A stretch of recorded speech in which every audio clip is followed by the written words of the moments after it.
The progenitor can now sleep well, for generations of the Xiao family have treated you with deep reverence. A strong wind comes up. Everything in the circle goes flying in different directions. The subordinates bow to the coffin standing in front of them. The main character seems to have been thrown into another world. He didn't have any talents and had a pretty ordinary life. Luckily, the EMU got a lot of concubines, and thanks to them, a large Xiao family was founded. The elderly man says that although he couldn't change the world couldn't change him in return. The weeping son notifies that only the wife of the third-generation great-grandson is giving birth, so she won't be able to attend. But the rest of his family is here, to hear his last words and to see him off to the next world. Grandpa says that everything in this world is fleeting, just like people's lives. The loyal servants can't contain their sadness. Grandpa says that's the beauty of it. Everything goes away at some point. Lastly, he asks if you've already chosen a name for the newborn. Since the family is prosperous, they chose the name Michael. The subordinate has a frightened look on his face, looking only at one point. The end came as soon as he heard the newborn's name. The servants are grateful and wish their master to rest in peace. This child seems to have been blessed with spiritual roots. Therefore, the Semitic prosperity and success system has been officially activated. Unique martial arts and countless premium rewards are offered for each descendant of the host system. Suddenly, the dying man rises from the bed, full of strength. He doesn't understand what's going on or why he's still healthy. Even more perplexed is the subordinate standing next to him. The two girls in the back drop their mouths in surprise. There is a moment of silence in the room. Everyone's attention turned to just one. People rejoice. It's a miracle. The forefather is risen. Some unknown person is watching obliquely and assessing the situation. After which he pushes back the tool with his hand and walks out of there, so uncautious that even the flashlight staggered from the wave. Everything had calmed down. Only a little wind remained. One guy says there was the slightest bit of hope before this. Is it all repeating itself? It turns out that the system is only activated when you turn exactly 100 years old. She congratulates the owner and gives an exclusive rookie set, 360 extra days of life. Just as many other pluses like spiritual roots of supreme chaos, immortal cultivation technique, and most importantly, obtaining 50 years of cultivation, he now had to team up with her. This aura heads towards the hero's head and forms a golden glow. A special red stone unseen by anyone appears on his forehead. A large amount of energy is directed to it. Incredible rings of magic form around the hands. The old decrepit hand becomes young and tender. One remembers history. It is the ultimate rhyme of the Tao, and to behold such a thing is truly a heavenly opportunity. In his last moments of life, the master gained enlightenment and perhaps even immortality. The system notifies you that you have mastered the first level of key cultivation, but the orb inside is starting to grow, already level 3. The final level becomes level 9, and instead of a decrepit grandfather, a handsome young man appears. That's it, the basics are now fully formed. The boy rises and looks up with a dazed look on his face. His fingers are even shiny and glistening like a baby's. Such a leap in strength, and in just one day, an admirable result. The servant congratulates the honored gentleman on his new path. The others follow his example and bow all the way down. There will be a reward for every child born into the family, and with them longevity. So, his son's generation is already in the neighborhood of 70 years old. There's not much hope left for them. While the grandchildren are somewhere around 50, there is more hope for them.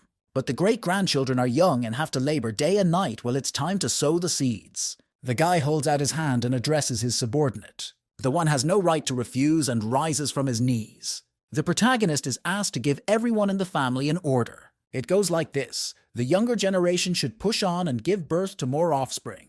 Now events will unfold 10 years later. The estate was larger and more luxurious than before. A large gazebo sits on the backside of the mountain. That's where we meet the handsome William, our protagonist. Eldest son Edward reports that all orders have been successfully carried out. The Xiao family has become famous for accepting concubines from all corners of the world. In all that time, they had become the largest clan in Sunset City. Mentally, William opens his personal interface to check all the information. He's been living in seclusion all this time, and Sunset City still believes he's dead. For optimal growth, it's better to keep hiding. Old servant Kale says that Nalan's family has decided to call off the marriage. The progenitor is very unhappy. It's very important to him. It seems young Lady Linda had been accepted as a special disciple by the Qinglan sect head, and they had gathered in the main hall to escort them. This clan has gone too far. The protagonist certainly doesn't like it. Suddenly, a notification from the system arrives that David has been denied marriage, and so also presents a choice: endure the humiliation or aggressively fight back. For the second is presented a nice reward: the Emperor of Fate of Flame. The Emperor of Flame Fate is an ancient deity born from the essence of a fallen emperor. It has mystical, colossal power and improves the abilities of spiritual roots, also allowing one to be devoted to others.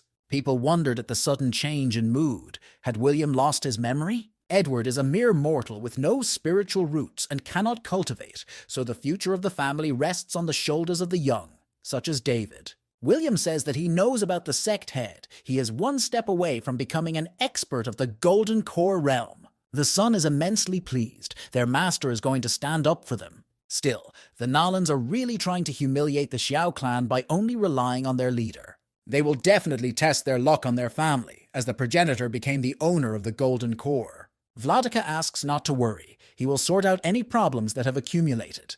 There are already disgruntled guests waiting for them in the main hall, for it is disrespectful to be late. The patriarch of the Nalan family, George, sits at the head, with his daughter Linda seated next to him. The servants of the place are angered by the behavior of the arrivals and reason with them in a bad way. Edward greets Georgie and says they haven't seen each other in a while. But the latter gets straight to the point and mentions the engagement between the lady and the young man. He puts a high-level specially created elixir to purify the body. After not waiting for an answer, he leaves and lastly says that it can be considered for compensation.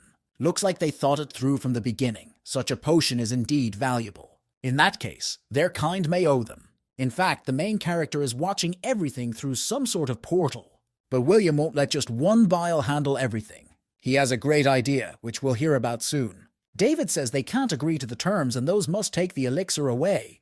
Two people are surprised and they have to stop. Enraged, he orders an ordinary child not to interfere in the affairs of the Nalan family. But despite everything, David still comes closer and closer. Finding himself near Lady Linda, he asks if breaking off the engagement was her idea and receives only a positive answer. The girl says that the gulf between them is too great and he will only prove to be a threat to cultivation. Watching all of this, William only scoffs and sips a cup of juice. As coming from a prominent family, George should realize that asking for a breakup is a very shameful action. And if David agrees to their request, their family's future is doomed. Linda's eyes slowly filled with furious rage. How could any mortal discuss such a thing in front of a lady like her? Although if one were to set aside the Qinglan sect's support, it wouldn't amount to anything.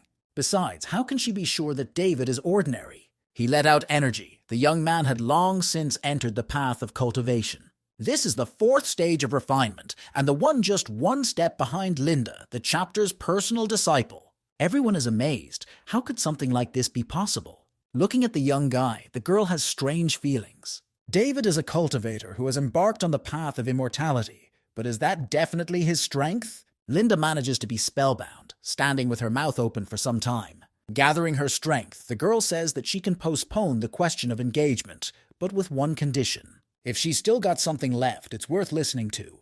The girl says her condition is that the annulment will be delayed for 10 years. If she wins, she will publicly break up the marriage. At the same time, the matter will only be resolved between them and Xiao's family will not be affected. But David follows the wisdom of his ancestors. Live and be anywhere, but underestimate the beggarly youth. Head Nalan with a grim face listens to him intently. Edward, standing behind, praises the well-spoken words. He is worthy of the title of a descendant of the Xiao family. Only the guy doesn't dare to instruct the girl, for he is a rank below. The girl is sure that as time goes on, he will definitely be on his knees, begging for mercy. David doesn't fall for the provocation and pulls out some kind of sheet. With magic, he pulls it through to the other side, after which he runs his hand over his lip, from which blood drips. The guy stamps his blood on the parchment. Before the girl appears a document not desired by her annulment of the engagement. As of today, their families no longer have any further relationship.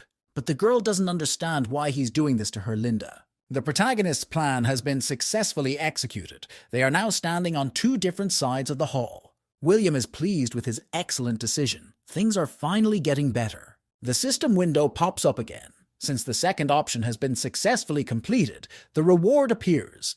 The Emperor of Flame Fate. Still, it's not a bad prize for a job well done. David orders the guards to escort these guests. Edward reminds, be sure to take their priceless elixir of purification.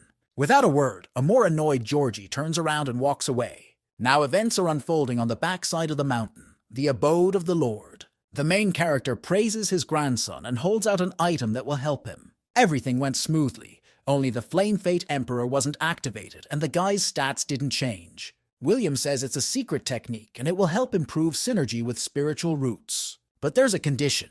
One must persistently improve one's cultivation to activate the gift.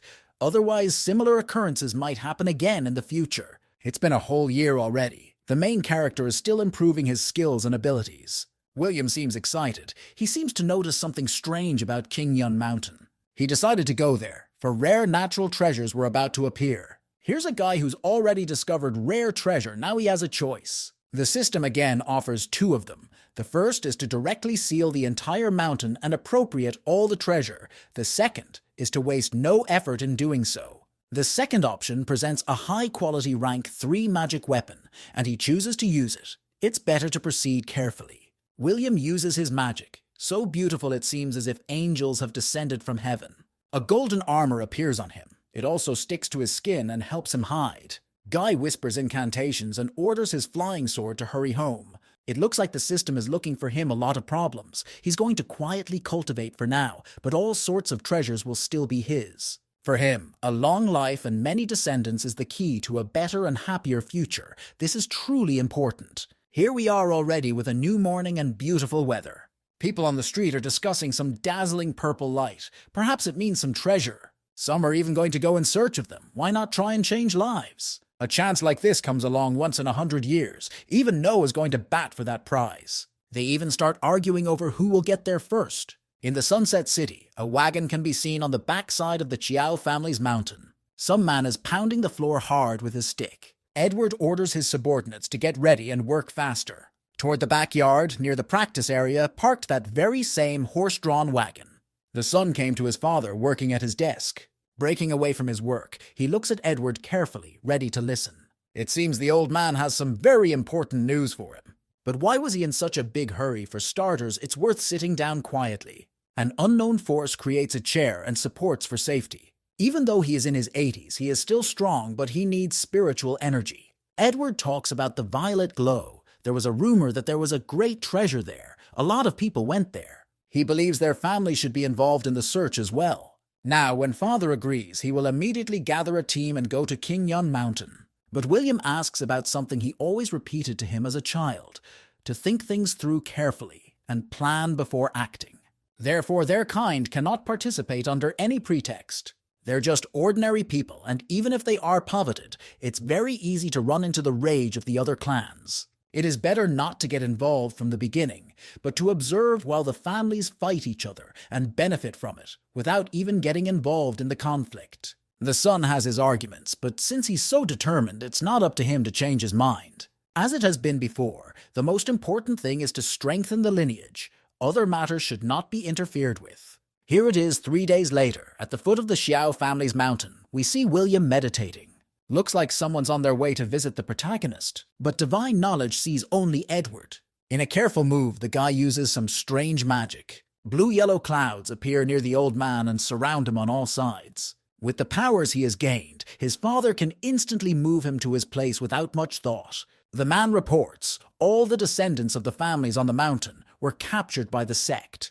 They were tortured and completely silenced. Dealing with such an enemy is difficult. He already had some idea of the Qingliang sect, but right now, Xiao's main concern right now was stretching time. Otherwise, all the work done will be wasted. When son Edward has learned his lesson, he goes about his business. 6 months later, the system makes itself known again. As the number of descendants has increased to 400, she offers 2 choices. She seems to want to encourage him to go hunting again, but given the situation, it's not safe to go. So he chooses stability and development, avoiding major conflicts where the reward is one low-level spiritual vein.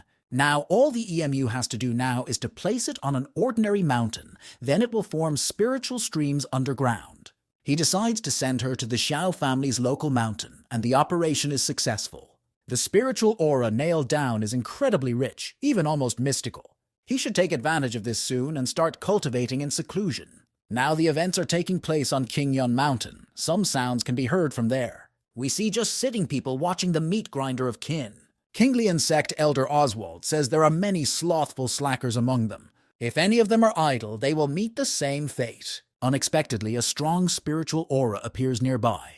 But the uncle wasn't the least bit confused and jumped up with a sharp movement. Climbing up a tree for reconnaissance, one could confidently say that intense fluctuations of spiritual power were coming from the Chiao family mountain. Oswald orders further supervision to ensure that the young laborers from various families continue to search for the treasure. And he in turn will go to the back and check everything out. The closer the uncle runs, the stronger the fluctuations become. He has to contain his excitement and mask his aura. The system detected and warned of the approach of an uninvited guest who disturbed the gentleman's peace. He's again given a choice where he can either kill or go for a friendly contract, but he's not going to rush his answer. Here, Oswald had finally reached the Xiao family's mountain. After a quick investigation, he found no signs of a strong cultivator. But unexpectedly, he notices the aura of a low-level spiritual vein. If the sect master finds out about this, then surely the uncle will promote his rank and possibly reach the golden core. This should be reported immediately. Except that a copy of the protagonist appears out of nowhere, so where was the guest going to go? Oswald is very surprised. Did someone really manage to elude his detection? He apologizes for his behavior and asks to come out and show himself. William introduces himself as Noah. Coming up with a name on the fly wasn't that hard. The uncle assumes that the man standing opposite is stronger than he is, but not by much, in which case Oswald decides to distract Noah and kill him, thus getting the vein. As an apology, he offers a high-level elixir for wellness, and Emu should also come to Kinglian sect as the master of this place and establish a good relationship with them. Every time a man sees a goal, he is overwhelmed by greed. Noah acknowledges the rightness and says it is indeed a misunderstanding. Oswald thinks that his cultivation isn't too advanced, and taking advantage of his unpreparedness is a great idea. After all, tells the protagonist that it's time for him to go, and for 3 days he can visit the sect. Still, William is going to get rid of this man finally. The uninvited guest develops greed and bloodlust. Well, to win, you have to hit first and hit hard. The guy flies high into the air and swings his golden blade. Though Oswald notices the sudden appearance of something powerful, he has no time to react. His heart inexplicably hammered, warning of imminent danger. His mouth is starting to bleed. It looks like the punch flew right on target. A black hole had truly formed in his heart. It was hard to believe such a thing. He didn't expect that the one really could attack him and reveal the plan. The protagonist immediately guessed the scoundrel's intentions. To prolong the time, Oswald asks how the man found out about it. Uncle is trying his best to apologize. He's an elder. There's no way he should be killed. And even if one does, one can expect no mercy from the sect. The desire to kill Oswald keeps getting higher and higher. The protagonist draws his sword from his chest and raises it high up, after which he swings in with force, ready to finally finish the man off. The aura is so ferocious that it resembles the moat of a wild dragon. William makes a horizontal cut from which incredible energy emanates. Many emotions appear in the scoundrel's eyes: fear, sadness, pain. Here comes the end. The man's head is now severed. It's just a headless corpse. At the end, he slights his sword. He has completed the task and obtained a high-quality level 3 treasure, the fairy hat. Even though he didn't choose the assignment, the system itself determined the choice and gave the reward. There was some small and weird bell at the beginning, but got bigger right after that. A little later, it turned into a huge thing with energy bursting out of it. Looks like this thing is simply perfect for everyday use. You can't find a better item for a killer. The system notifies the scrutinized Oswald storage bag. But he only found a handful of spirit stones and some ordinary elixirs. 3 months later, Edward heads back to his progenitor's house. As he approaches the manor, he hears words of approval and is able to enter. Grandpa is about to gently open the door, but she does it herself. Proudly sitting on a chair, William asks why he came here and what he wants. The old man turns to his mighty father with reverence. He says that in all this time, no one has been able to discover the treasure, and the Kinglian sect is losing patience. This morning, the last immortal belonging to the sect left. It seems fate did not favor them in their search for those divine treasures. Now that there was no one left there, one must try and strengthen the Xiao family. Edward has no choice but to listen and obey. He is going to go and inform all the young and strong people. The protagonist stares at his son as he walks away, but a notification from the system appears. Due to his spiritual roots reaching 50, he is rewarded. That's 60 years of cultivation, 10,000 low-level stones, and a new heavenly and ordinary Tao field function. The bonus of this spell is an increase in energy concentration by 10 times and cultivation speed by 2 times. With this ability, he can keep an eye on what's going on throughout the area. It all sounds like a secret paradise. Now his cultivation had also advanced to the 6th level of the Golden Core. There are 2 options. The first is to capture the spirit and absorb it. The second is to take it as a disciple. It turns out to be a spirit that absorbed the essence of the sun and moon over many years, containing the essence of plants and trees. Apparently, the Kinglian sect had been looking for him so hard. Thanks to his strength, he found this monster with ease. William thinks that just absorbing would be a waste, and the best option is to absorb. The protagonist moves lightning fast throughout the area.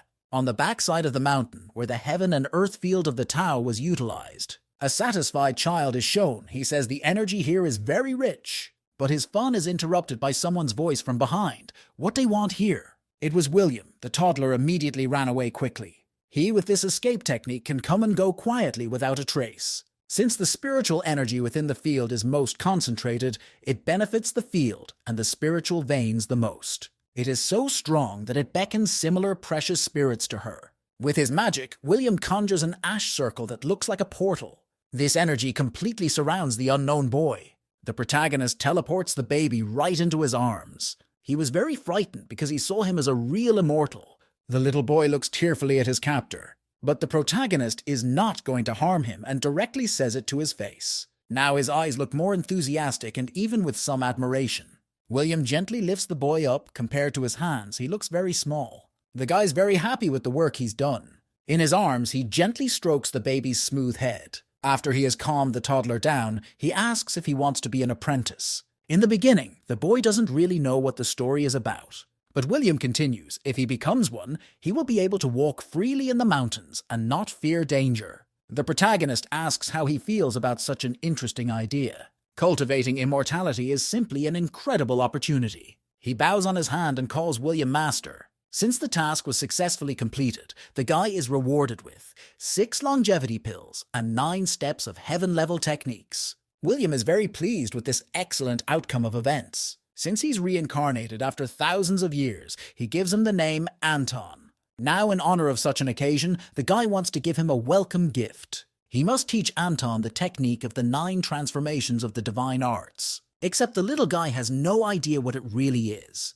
But it won't be long before he finds out. He just needs to relax his mind. And then suddenly there's some kind of shine, a glow. Strange runes form on the back of the baby. They are everywhere. William asks if he feels the scriptures deeply within him. The next day, the protagonist decides to teach Anton how to write. Only suddenly his gaze changes and becomes more serious. It looks like David, Ego's precious great-grandson, has come to the protagonist. He garishly walks through the door, but what brings him here? The young man approaches the elder and notifies him that he wants to go on a journey. Finding your own opportunities often involves its own real adventure. The protagonist is in complete confusion from such an unexpected decision. A system window appears, offering to release or forcibly keep you locked up, each offering their own rewards. William ponders his choice for a while.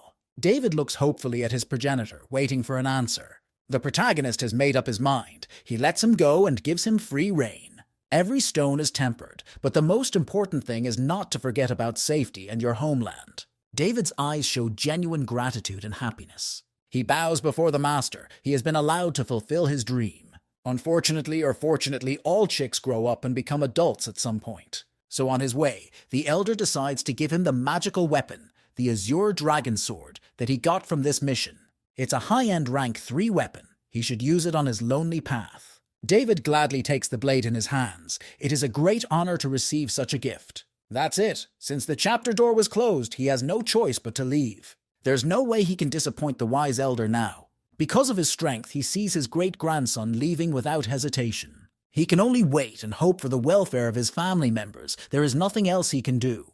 It's been a few months now. Everything is still as it was before. And the system window reappeared, notifying about the successful acceleration of David's cultivation. He's already reached level 3, who is so special helped accelerate his progress, very much like cheating.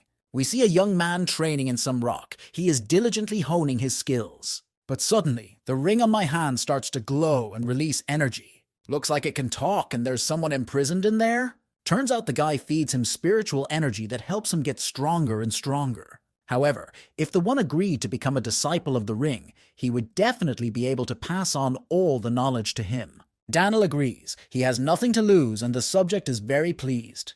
The red-eyed young man puts the ring back on that came off. Time went by very fast, even children grow up. 5 years later, and their strength is much bigger and more powerful. Another 5 years later, near Qingyun Mountain, Qinglian sect. There is some strange man in there. Is he meditating? It's that legendary head, John Kingshan. The mountain is surrounded by a huge buildup of energy, similar to the clots of a thunderstorm.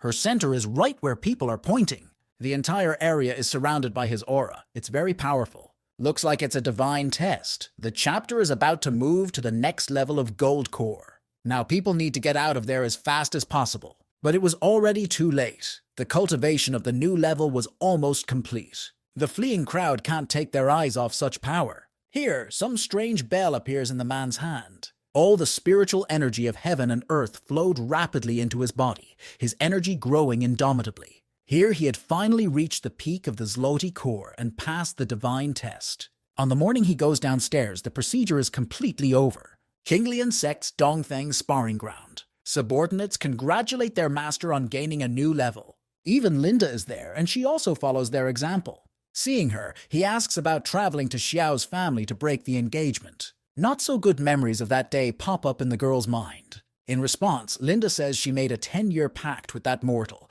He's a very unassuming man and lives in a very different world. In the mountains belonging to the Xiao family, the weather is very good and the sky is clear. In the intervening time, more than a decade, the number of descendants has grown to 1,000. Because of this, he is rewarded with a fruit tree sapling.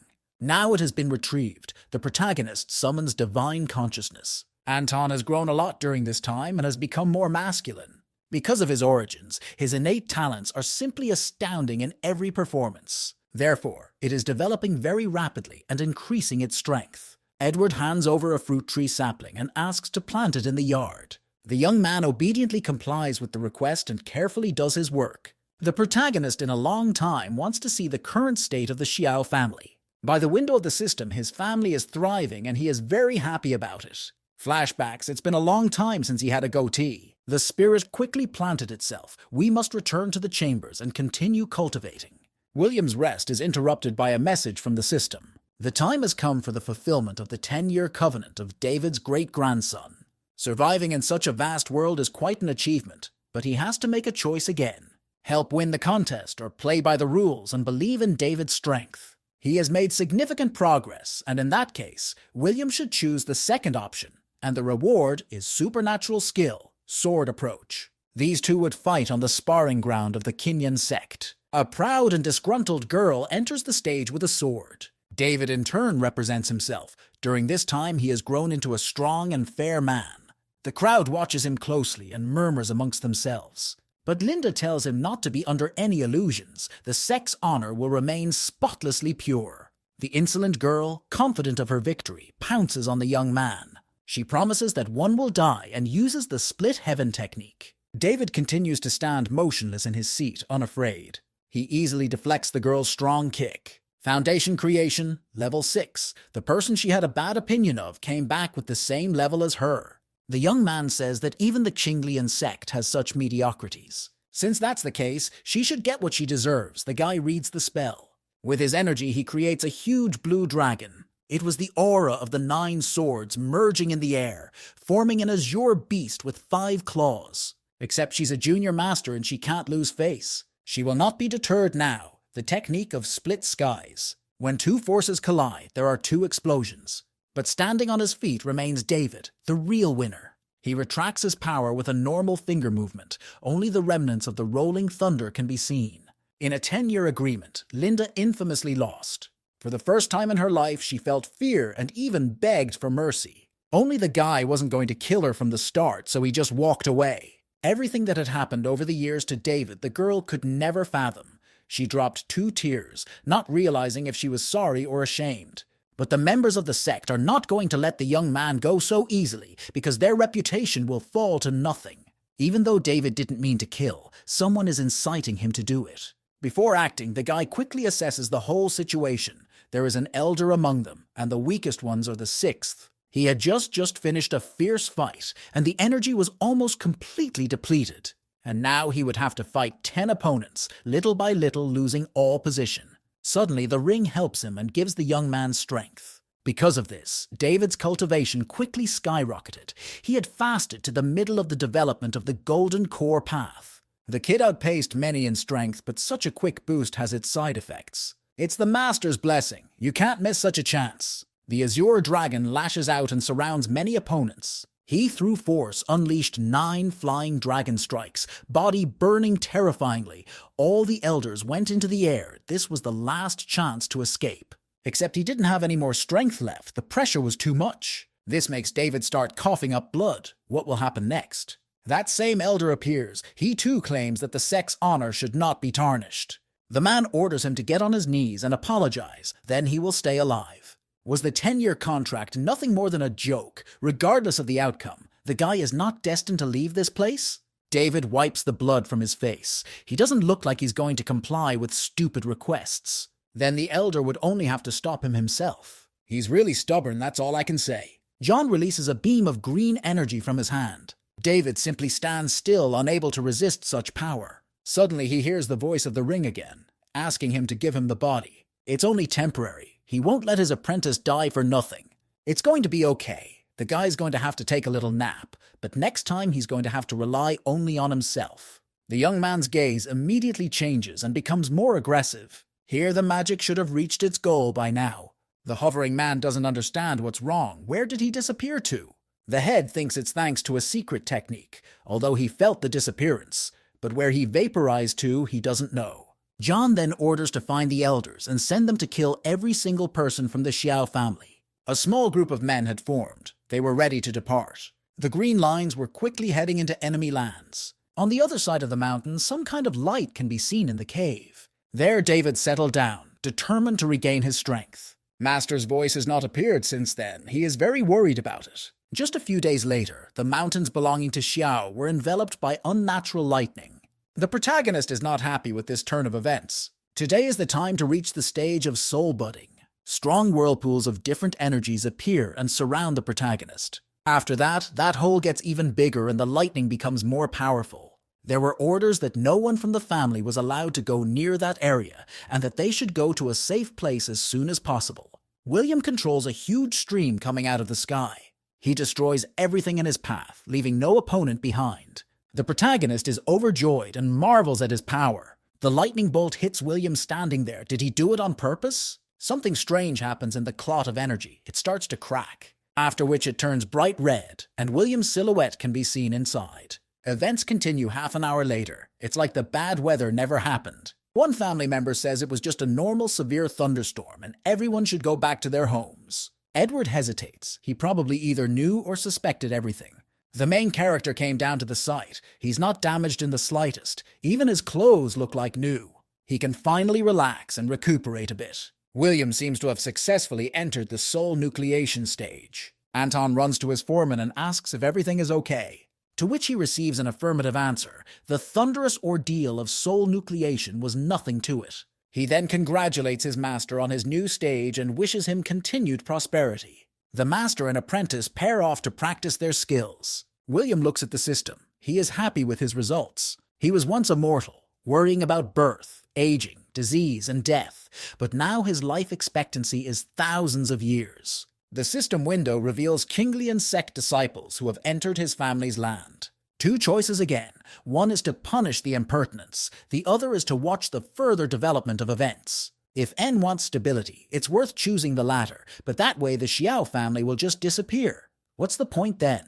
Then the protagonist decides to choose the first option. For this, he will receive the highest treasure of the 5th rank. He gets all the scumbags and information about them. William says that they are a bunch of underdogs consisting of 10 people, and the strongest of them is only at the 8th level of cultivation. An enemy beam flew in right next to Anton. It was aimed at the head.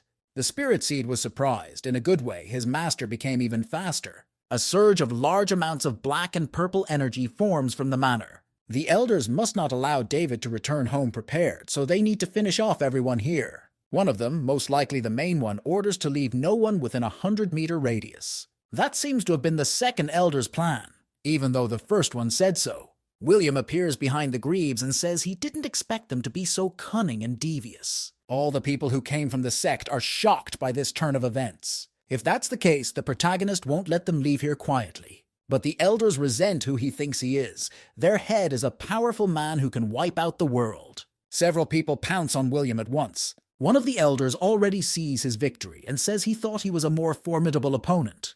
But you can't be 100% sure of everything. The protagonist stands proudly in place while his opponents fly off one by one. The remaining people wondered where the hovering swords came from. Was it really an ambush? The subordinate asks the elder to retreat soon. Suddenly, the leader's face goes gnarled and drops of blood protrude on his face. There are so many daggers flying from above that it's impossible to count. William called this technique the swift sword. The elder tries to run away with all their legs. They've definitely never seen such power. Lastly, he yells that the main thing to convey to the chapter is that this man is invulnerable and they can't beat him. Except that message isn't going to get through to him, because the protagonist isn't going to let them go so easily. Black drops of blood are flying everywhere. Everyone is dead now. The system congratulates you on your victory and grants you the sword of azure clouds. There are incredible golden brown-colored weapons coming out of the window. William now has a first-class weapon, and the spirit blade can be retired. That's it. The main character takes off into the air and is about to go back to his place. A few days later, there is a meeting in the Qingliang sect. There were a lot of people gathered there, and in the middle sat that very head.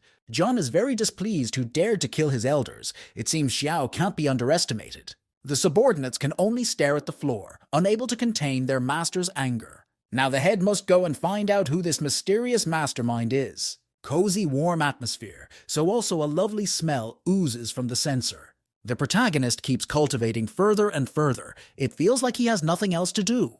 But it's twice as effective. It's really amazing. With a positivity of 1,500 years, he will be able to support his family for many generations. His little soul begins to rapidly rise to the top. From this distance, you can see absolutely everything that goes on in the village. Burning streetlights, babies being born, and even how they grow up. Suddenly, William's face changes and becomes more irritated. There among his people is a gold core world cultivator. When a man asks to show information about him, the system will have no problem doing so. It seems the protagonist had no idea who was now taking the master's place. If a cultivator wreaks havoc in the family, it will be all over for him. The difference in their strength is significant. You can't let him leave alive. After all, dead people don't bring trouble on anyone's head. The old man thinks this residence is more like a small town. Apparently, John needs to take a thorough look around. A huge portal appears in the sky and welcomes the cultivator. He in turn stops to consider the whole situation. Surprisingly, he is not frightened and remains calm, but after what he has seen, it is impossible to underestimate Xiao. John apologizes for his rudeness and for stepping into someone else's territory. After that, he will forgive with all honor to meet the gentleman in person. But there's no mercy. Those who come in here always die. He will make only one exception in honor of such a guest. The tea on the table has just been poured, and there is a beautiful view from the door. John moves quickly through the air through the rocks of the mountains. He has arrived, and in honor of this, he greets the head of the other clan. William introduces himself as the ancestral elder of the Xiao family and asks to be seated. Since the man is already dying little by little, there's no point in tearing anything down anymore. John mentions a pact made 10 years ago. It resulted in his favorite student being crippled, and all because of David. A thirst for blood appears in this man's eyes. Even though William knows this, his face remains unperturbed. Forest words continue from the head of the sect. With them, the man wants to distract the interlocutor. Except it's too much. The increase in the desire to kill keeps going on and on and on. The protagonist's patience is out. The villain will pay for everything and get a small golden statue in his grave. The cup that was in his hand cracked. Before he dies, William decides to show the man beautiful specimens of different works of art. John thinks about it. He has contacts with major clans from various regions, but no one still knows his lineage. And the protagonist in turn is modest and says that he is only a humble villager and cultivation has only reached the 2nd level. The man only half believes his words, but other than David has no power in the family. John says he has one more place to visit, so he dares no more distractions. William mentions the name John and wishes him a safe adventure. Now a sense of danger begins to dawn in the man. He has been exposed. The protagonist uses the very same swift sword technique. This is the cultivation of the first stage of the fiery soul. Dozens of arrows pierce the sect head one after another. He planned to ambush the others, but ended up getting caught himself. William, not losing his cool, conducts a powerful series of attacks there is no chance to survive. A fragment of the Dark Souls Hall Elder Thomas used to control emerges from the pool of blood. William had never heard such a place and had never heard such a name. But it doesn't matter much, so that puppet counts as an enemy too. Ghost asks who he is, since he dares to get rid of their pawn. With a smile, he swings around and says his father. The system notifies the new acquaintance of hate. Events are now unfolding at the headquarters of the Dark Souls Hall. That's where the man sitting in a trance settled down. But suddenly he feels a sharp pain. His soul has been wounded. Hands from the power of the beholder begin to tremble. The man promises to kill him, skin him alive, cut off his muscles, and then turn him into mincemeat. And at the very end will extract the soul and burn it day and night in a blazing furnace, not allowing it to die. But we can't forget the Master's master plan, so we'll have to hold our anger for now. Once the Master's plan succeeds, the hour of reckoning will come. A few days later, everyone in Kinglian's sect is worried about the missing Master. The sect no longer had a leader, and every disciple was on pins and needles. Even the elders had been killed. Only Linda knows something Master John went to the Xiao family. She remembers David. Unfortunately, there is no cure for regret. Because of all the events, the girl sat up overnight, and even her firm Dao heart was scattered to pieces, all because they were acting too overbearing. Some disciples secretly took possession of the resources and silently left the place. The remaining ones were immersed in personal contemplation. Soon there would be nothing left. A few days later, the sect announced its final dissolution. The rumor has reached the other clans, and they are discussing the events. It was very hard to believe, after all. It was a powerful sect. Who could bring it down to the ground? Mount Xiao is still as prosperous as before. Edward was very out of breath on the way upstairs. Old age was taking its toll. William's magic carries him to his place, so what brings him here? The son tells his father that they have finally taken a big step. The troubles are over. Well, the Master knows everything, because he's the one who got rid of her. Edward goes into shock. It was unexpected that this could be settled so easily. William orders to gather all the descendants with spiritual root and take them to the mountains to teach them heavenly techniques. Now the subordinate could depart, while the Wanhua revenge would continue to cultivate. Edward wants to quickly complete all the tasks his father has given him. The events take place a couple 100 kilometers away from Qingyun Mountain. Just a month of rehab paired with various elixirs and most wounds are as good as gone. At the foot of the sect's mountain we meet David. He learns that the sect has been destroyed, but it happened quite some time ago. The guy asks his master where they're going next. This is Qianxing Tower. He heard the old man memorializing that place. This is first-class power. No one can match it. 5 years later, the number of descendants in the Xiao family exceeded 2,000. For this, the system gives him a reward. A first-rate magic treasure of rank 4 Cloud Chaser shoes. William is in a bit of a state of bewilderment. He didn't realize his family had grown so large. That very treasure has appeared. They glow a pleasant blue color. As soon as the man put them on, they disappeared as if they had never been. After a small trial, his speed doubled. In 5 years, the entire Qingyun Mountain became owned. Even Sunset City became the family base. Over the years, every disciple with strength had entered the path of cultivating immortality. Thus, they had come to dominate the region. William decides to watch the harmony and prosperity of the family in the system. It brings up a lot of information for the past 130 years of life. In his long lifespan, he realized that a comfortable life was the best way to live. He hasn't seen David in a long time, so he decides to look up his status as well. The patron is satisfied that one has reached the golden core stage, truly a gifted child. Suddenly he notices something. His eldest son Edward has successfully reached the foundation building phase. To be sure, you have to embrace the whole family with a divine sense. The man finds him walking near a small gazebo. Suddenly he is transported to another place again. He still doesn't seem to be used to it. William appears in the chair next to him. Edward asks why his father summoned him to his house. It seems like his son had really taken the path of cultivation. Not only that, he now looks healthier and younger than before. William even wants to teach cultivation techniques, so we'll have to push on in the future. Edward can't wait. He never thought he could one day become a legendary mortal. The patron are in solitude, again advancing their abilities. But then a message from the system appears. It has detected an ascended one. He has a choice to make. First option: take him as an apprentice. Second option: because of the unknown and possible danger, ignore him. There is a reward for apprenticeship, and it sounds very tempting, however it is worth being wary. Watch him. He needs to expand his divine sense to encompass the entire mountain. There he is, what looks like an ordinary, unremarkable kid. Using his powers, William carries him to his place. The unidentified man is at a loss as to what is going on.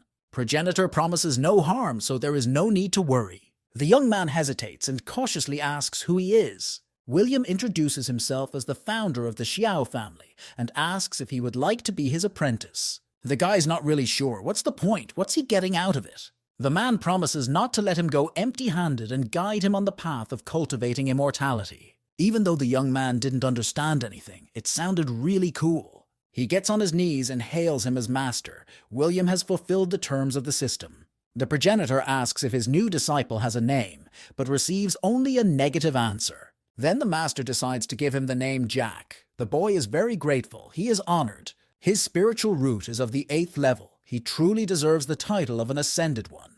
William summons Anton. Now the training of John's cultivation rests on his shoulders. Some man is enveloped by a strange red lightning bolt. It seems to be the mysterious head. Subordinates congratulate on moving to the first stage of the fiery soul. He should take a pill to heal the wounds he received in the trial of heaven. Now that he had comprehended the first step of the fiery soul, it's time for the Ming kingdom to change its ruler.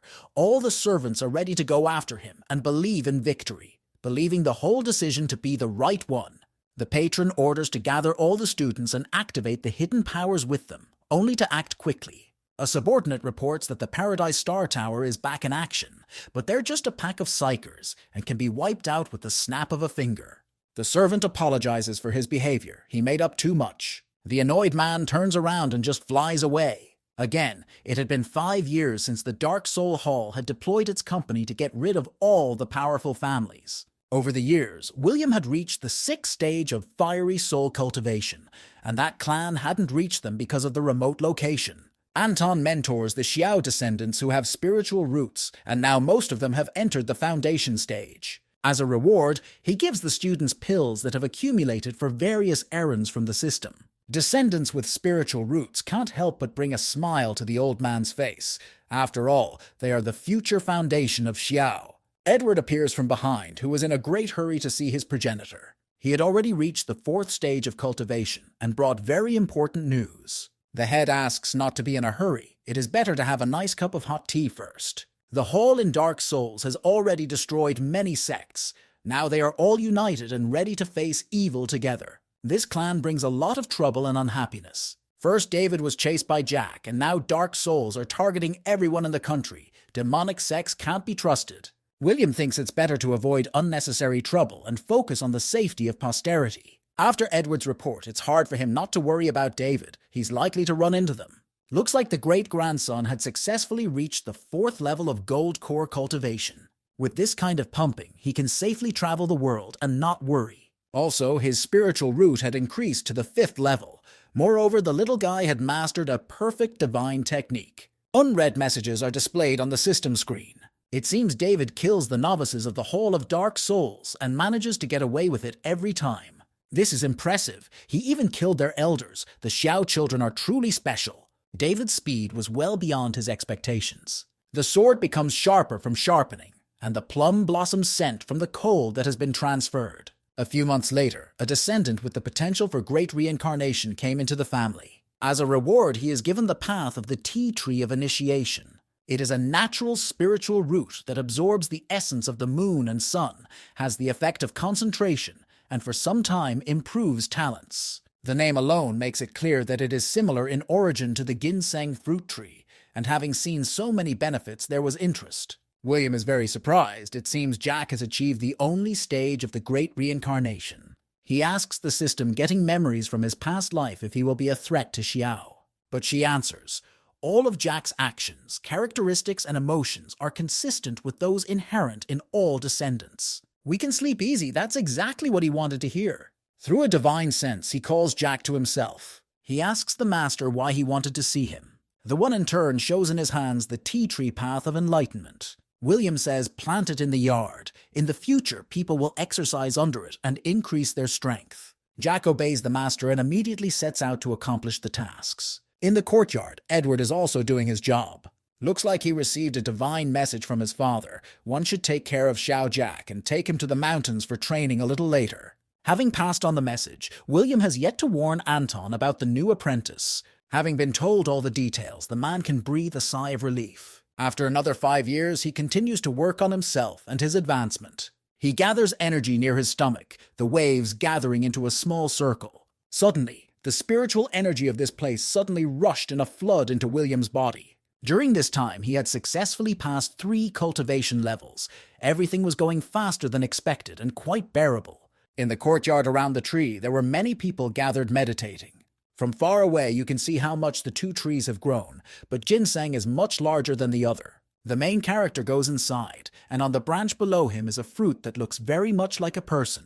The servants greet their old progenitor. Since they work hard, the reward should be commensurate. All the elixirs from the system are of very good quality, but he has no use for them and would rather give them to his descendants. The subordinates are grateful for William's kindness, and he in turn can't hold back a smile. There's someone approaching him with a very quick stride. It's Edward. It looks like something incredibly big has happened. William is puzzled and asks what is the matter. It seems to be related to the Hall of Dark Souls, so that's why he was so worried. He felt himself sinking into darkness, and when he came to his senses, he saw across from his father, "I'm trying." Edward assures the patron that the power of the Dark Souls is too great. If all the sects have united, it will definitely not be possible to defeat them alone. Most of the Ming Kingdom's territory had fallen, corpses everywhere, just like hell. Gramps assures you to engage in an open dialogue with the Hall of Dark Souls. This will help slow the rate of expansion of their domain.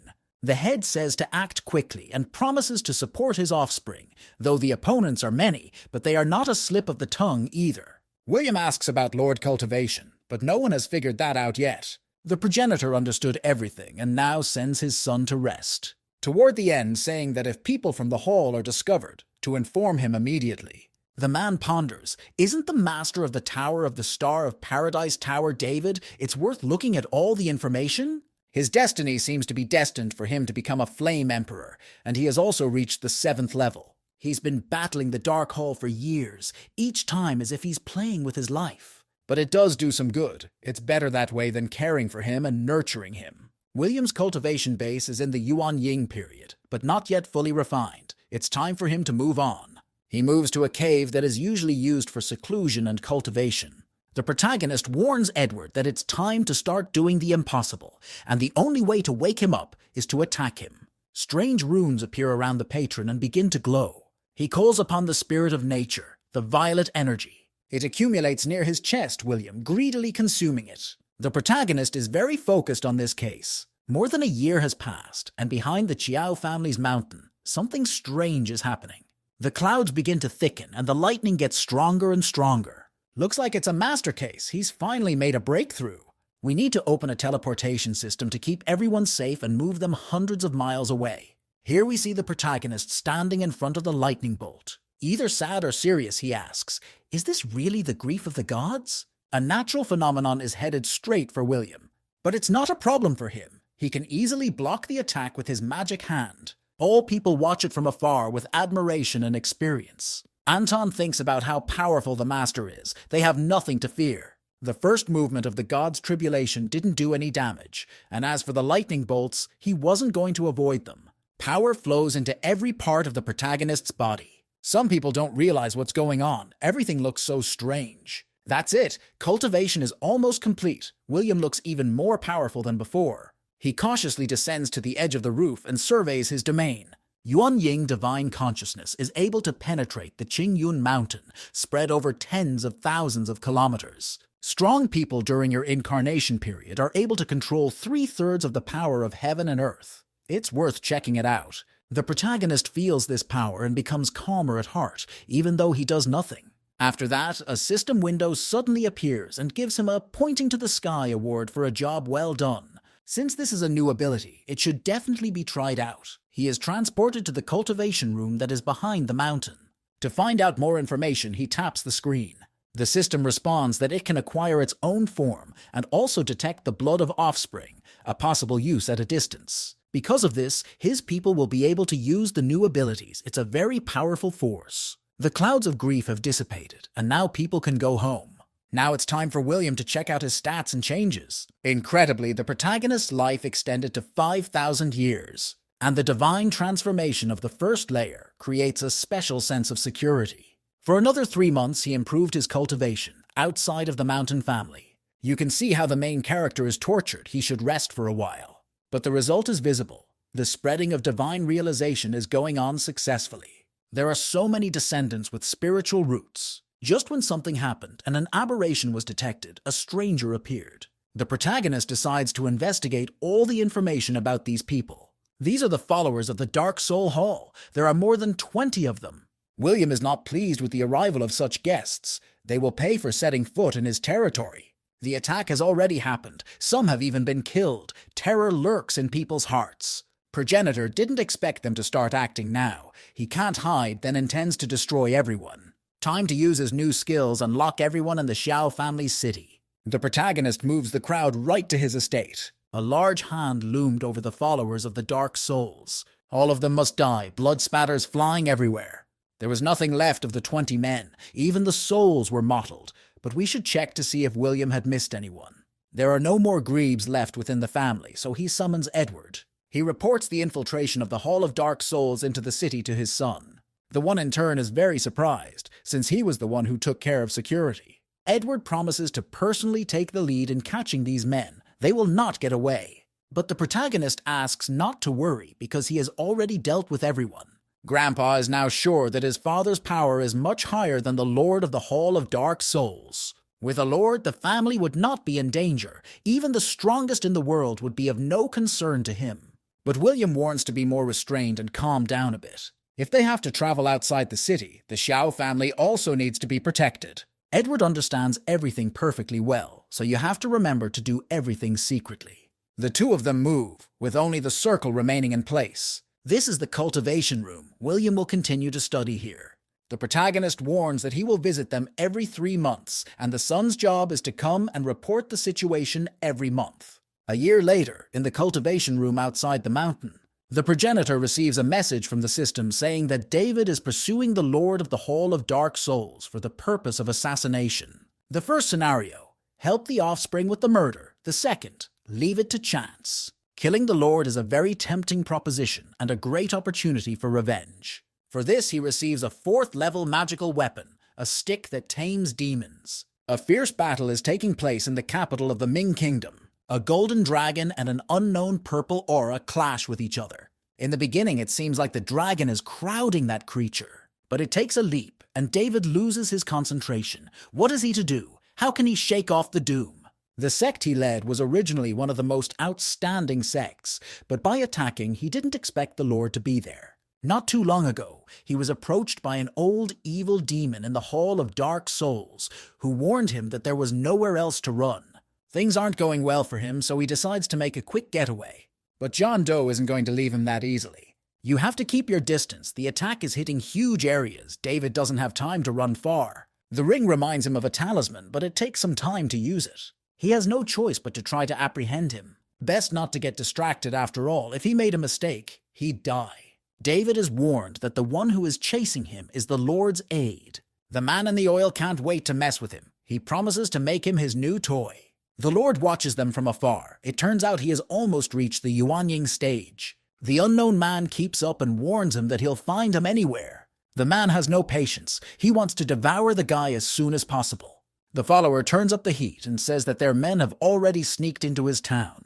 As they talk, only corpses remain of the Xiao family. David doesn't believe such a thing. How can he speak of such a thing so easily, send his minions to his kin? He'll do everything he can to make sure he doesn't get anything. The masked man says whoever catches the youngster will be well rewarded. He was afraid that David would take the golden pill. Then there would be no way to catch him, but all was not yet lost. The guy can easily take out a crowd of opponents, but there turns out to be too many of them, so they manage to surround him. He tries with his last strength to fight his way through his enemies. To do so, the young man swings in, blue energy surrounding him, after which a mighty blue dragon comes out. The masked man recognizes David's great strength. He's really not bad. The two auras collide with each other and beat flush. The unknown person sacrificed a level 3 medium magic weapon to obtain the power of Confrontation Blast. But still he realizes that the young man is no match for him. There is a huge gulf between them. David also takes a medicine that helps his wounds heal faster.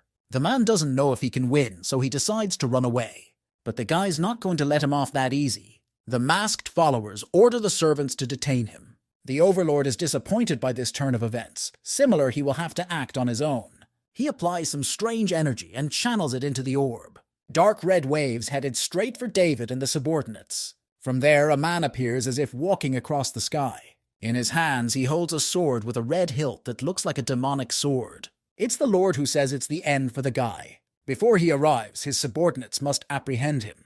The guy feels tremendous strength, gloriously plunging into the sea filled with blood. Looks like he won't be rewarded until the next life. Time to take action. David senses mortal danger. Heaven and earth are being overrun by demons. It looks like he's going to have to break a promise he didn't make. The master tells his follower that he has passed on all the knowledge. There is nothing else left. Well, that's why it's time to deal with this nuisance too. Now the Lord understands why David is so knowledgeable about the Hall of Dark Souls. The demon can take the master's soul, but then you have to free his follower. The master promises to do his best to have his soul destroyed. The kid can't believe it. Is his precious mentor really going to die? But Grandpa just keeps on keeping quiet. Does he have nothing to say? A servant warns the Lord that they must not be allowed to leave, or they will all be killed. Time for the demon to get more serious and take matters into his own hands. Looks like the ring name is Charlie and he managed to escape last time. But things will be different now.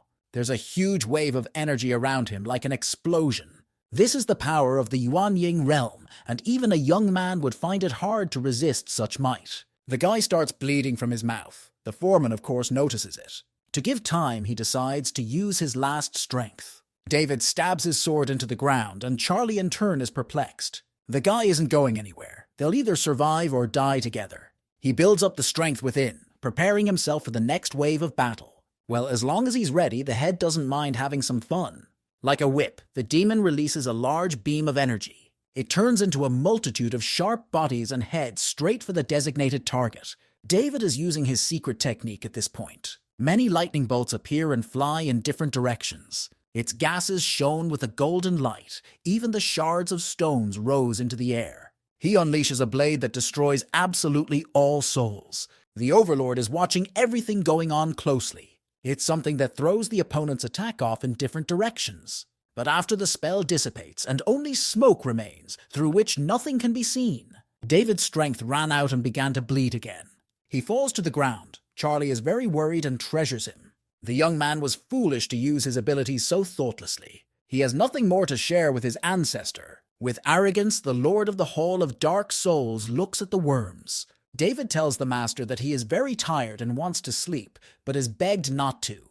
Except the pleas weren't answered, so what happens now? Grandpa strokes the guy's head and promises to protect with all his might. For his sake, he will break the golden tablet that was kept for a special occasion. Something appears behind the head before he even realizes it. It's a huge black vortex. People are terrified. Where did it come from? Charlie is also at a loss as to what the hell is going on. The noise makes even David open his eyes little by little. A huge hand appears from the sky with only one finger exposed. All the people were struck by this attack and killed in an instant. The lad and his master are very much amazed at such a sight. Even the patron of the hall becomes unbearably scared and in pain. He tries to extricate himself from the situation and asks what compelled the attack on them, something no one in the kingdom can handle. William replies that the Hall of Dark Souls is filled with embittered beings, so that is enough. David gets a very familiar feeling. He knows this man. The head asks to be released, and he can offer the Hall of Dark Souls in return. But that is too small a price to pay for the atrocities that have been committed. William crushes a man like a bug with just one finger, except he manages to escape in his real demon form. Now he is no longer the threat the kingdom faced every day. The protagonist won't let the creep escape, that's for sure. He takes it and draws out all the power before a powerful punch. But then David intervenes. He throws his weapon straight up. It hits and pierces the demon's chest, but with his last strength he says he can't be killed. After all, if this happens, the fruit of a generation will be destroyed, and there will be no one to pass the reign on to. The kingdom will be plunged into terror. William becomes more curious as to what it is, so orders him to speak more clearly.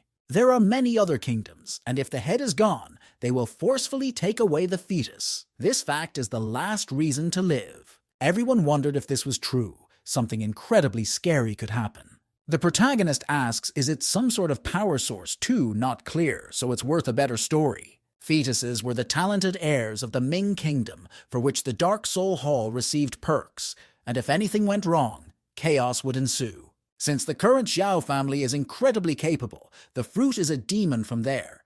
The system again offers two choices. The first is to set up a contract with the hall, the second is to kill it. There is no pity for the demon's death, and so it gains a second-rank magic artifact for its second choice. Whether the head dies or not, William is ready to stand up to any enemy. William had hesitated at first, but now there was no doubt left. David thanks his progenitor for his support and asks what he can do in return. The key is to get stronger and properly protect yourself. That's what all fathers are worried about.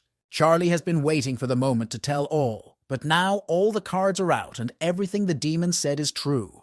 Though David did not fully remember his progenitor, he does not consider him an enemy, even on the contrary. He promises to work on himself and fulfill his promise to William. We need to do what we can for the family and don't forget to visit the elders. The protagonist stands on the edge of a mountain, outside the kingdom, and the truth is danger awaits. Since the descendants will face a challenge, William will help make them stronger and set a good example. Xiao family members must stand on top. No one dares to use them.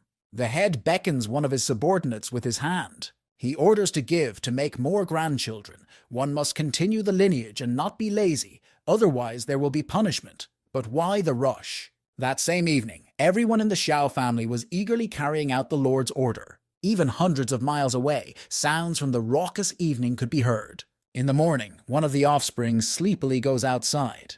He notices something strange. The mountain. What happened to it? William only reached the second rank in a year. It took a very long time.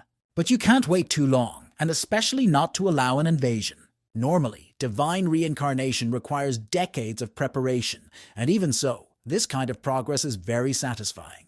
The protagonist decides to see how far Jack has come. He is shocked by the results, most likely due to memories from a previous life. He also decides to verify the information about David, as he is the first member of the family to venture on the journey. Looks like the guy had reached the 9th level of the Golden Core. Moreover, he had gained a considerable amount of power in the kingdom. Edward appears from around the corner and says that a guest has arrived. William asks who it is and if he can meet him himself. But this is a person from the royal family. They should be received by people of higher status. But the protagonist doesn't understand what's wrong. Even if the king himself comes here, he will have no problem meeting him. Turns out this guest wants to propose matchmaking. The protagonist wondered with whom, which of the granddaughters has started a relationship with the high society. But it was Princess Cecilia herself who said she loved David. William again presents two options. The first is to let things run their course. The second is to take matters into your own hands and organize a wedding because seriously. The reward for the second task sounds very tempting, so without a second thought he chooses it. The skill of cloning puppets. Still, the idea of mixing the Xiao family's blood with the royal blood was a pretty good idea. Edward is overjoyed, waiting for a definitive answer from his master. David really deserves it. It has to go perfectly. The living room. There's a beautiful girl sitting there waiting for the chapter. She looks lovely and very sweet. Her skin is soft and silky, and her eyes are as clear as the blue sky. Cecilia rises from her seat to greet the protagonist. William thinks the princess is very bright and says there is no need for such an attitude.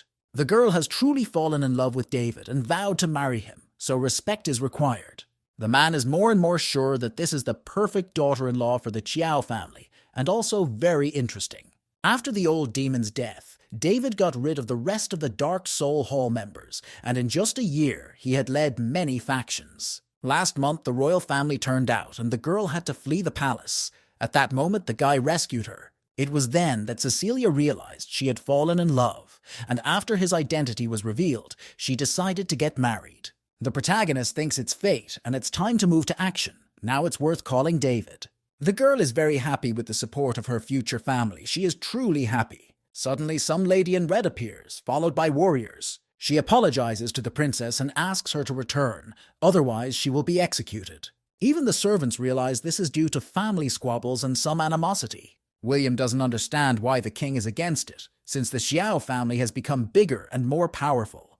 The sad girl falls to her knees. She's definitely not going to leave. Cecilia asks not to worry. She will stand for the Xiao family with a mountain in any case. From behind, someone shouts that if she dares to marry one of the Xiaos, the whole family will be destroyed.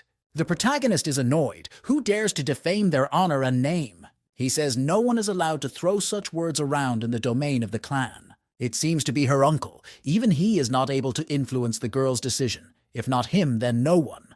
This man is also of royal blood. Even his appearance speaks of high status. He is the king's younger brother. Even subordinates are trying to dissuade the princess. Liang country has already prepared a dowry. Everyone wants to achieve fertile cooperation between the states. Cecilia realizes everything. It was planned in advance. They made her father promise to marry her off, but she will always have the last word. The progenitor comes forward and says even if there is the whole world, their wedding will take place. The marriage will be tomorrow. The princess's uncle is really pissed off. You can see it all perfectly on his face. He asks how the man dares to disregard his orders. After a while, when everyone has calmed down, William points out the doors to the guests. The royal descendant shouldn't lose touch with reality either. The future heir to the throne wants to become one of Xiao, and they have no right to resist. The subordinate warns his master that David is very strong. If all his men get together, it won't be easy. This time he leaves, except he promises to come back. It's only worth waiting a little longer. Some strange man shows up at the heir's residence and asks where the princess is and why she hasn't come. Her uncle replies that she refused to return alive, but he will definitely bring her back to the Liang capital. The unknown man warns that his prince prefers only just blooming flowers. If there is a misfire, the man will not live. All of this makes the royal family member have sweat on his face. Finally, that person is gone. Now he wouldn't spare the Xiao family. It only took time to devise a plan to kidnap the princess, but they ruined everything. After meeting the ancestor, the subordinate will escort the lady home. For the night, she can stay at this estate. The next morning, preparations for the marriage were already in full swing. Everyone congratulates young Mr. David on his imminent marriage. Here he is, meeting eyes with his future wife. The guy didn't even expect this. They both got embarrassed. A blush appeared on their cheeks, and the subordinate, to stay out of the way, walks away. They probably have a lot to discuss. On Kikun Mountain, the protagonist is also preparing for the upcoming event. He will also try out his new power, divine cloning. The clone shares every sensation with him, and he is in full control. This creation also has a cultivation base. It is very useful. So that's it. The wedding begins, with newlyweds in the Xiao family. People happily congratulate them. A very warm atmosphere ensues. But at such a moment, the system informs you of the enemy and gives you a choice. 1. Kill yourself. 2. Let David figure it all out. William decides to deal with the problem himself, or rather with the help of a clone. He is responsible for this holiday. The princess's uncle has prepared an ambush. He orders to kill everyone without exception, but it must be done quickly before reinforcements arrive. Now their operation has begun. If anything goes wrong, no one can escape. Suddenly there is some sort of small explosion in front of them, and then the main character or a clone of him appears in that spot. If they want to exterminate the Xiao family members, they should deal with him first. He alone goes to dozens of well-trained soldiers. The man remembers him. He was the one who prevented him from taking Cecilia home. But William doesn't care. Today is the big day and no one should get in the way. People mock him. How could someone like that stop them? In front of him is an army made up of selected fighters, each possessing the maximum rank of the Golden Core. Even David himself couldn't handle that level alone, much less that one. Uncle must do everything he can to bring the princess back. The main character finds it all very amusing. He even gets a smile on his face from the absurdity of the situation. The crowd is shocked. Even after all the warnings, William heads forward. One of the subordinates thinks he's just bluffing and just wants to stall for time, so he decides to go out against him alone. The name of the bald man with the big beard is Oscar, and he is asked to finish quickly. The old man is conjuring up some magic and muttering to himself something about the protagonist's insolence. But he gets so bored, he lightly swipes the air with his hand. The person stops and cannot move a single limb. Everyone is very surprised and doesn't understand how he did it. Why isn't Oscar moving? William walks a little closer and gets right in front of that man. With just a swipe of one finger, he could bring him down. At least something could bring him pleasure. Everyone is silent. They are becoming frightened by the unknown power they have seen. The protagonist asks not to worry as they may try to attack together. But no, they decide to just summon someone stronger at Yuan Ying's stage, Chuck. His final energy looks more powerful, but William stays standing his ground. In response, the man steals his energy so he doesn't show off. All Grandpa has to do is wave his hands. His spiritual energy has simply evaporated. He seems very frightened. It seems the realization of real power has come to him. But before he can say anything on just one word from William, he dies. The men come a little closer to see what happened to their partner. The head orders the attack because he thinks that this is his limit and he is not capable of more. The mercenaries drew their swords and prepared to attack, the urge to kill growing greater. With an indifferent look, the progenitor puts his hand down. And everyone who is standing falls. There is not a single person left standing. Apart from the instigator himself, he doesn't understand how such a thing could be possible. Now he starts mashing on about how he is a member of the royal family and killing him would be considered a crime against authority. But here the situation is a bit opposite because it was he who wanted to attack Princess Cecilia.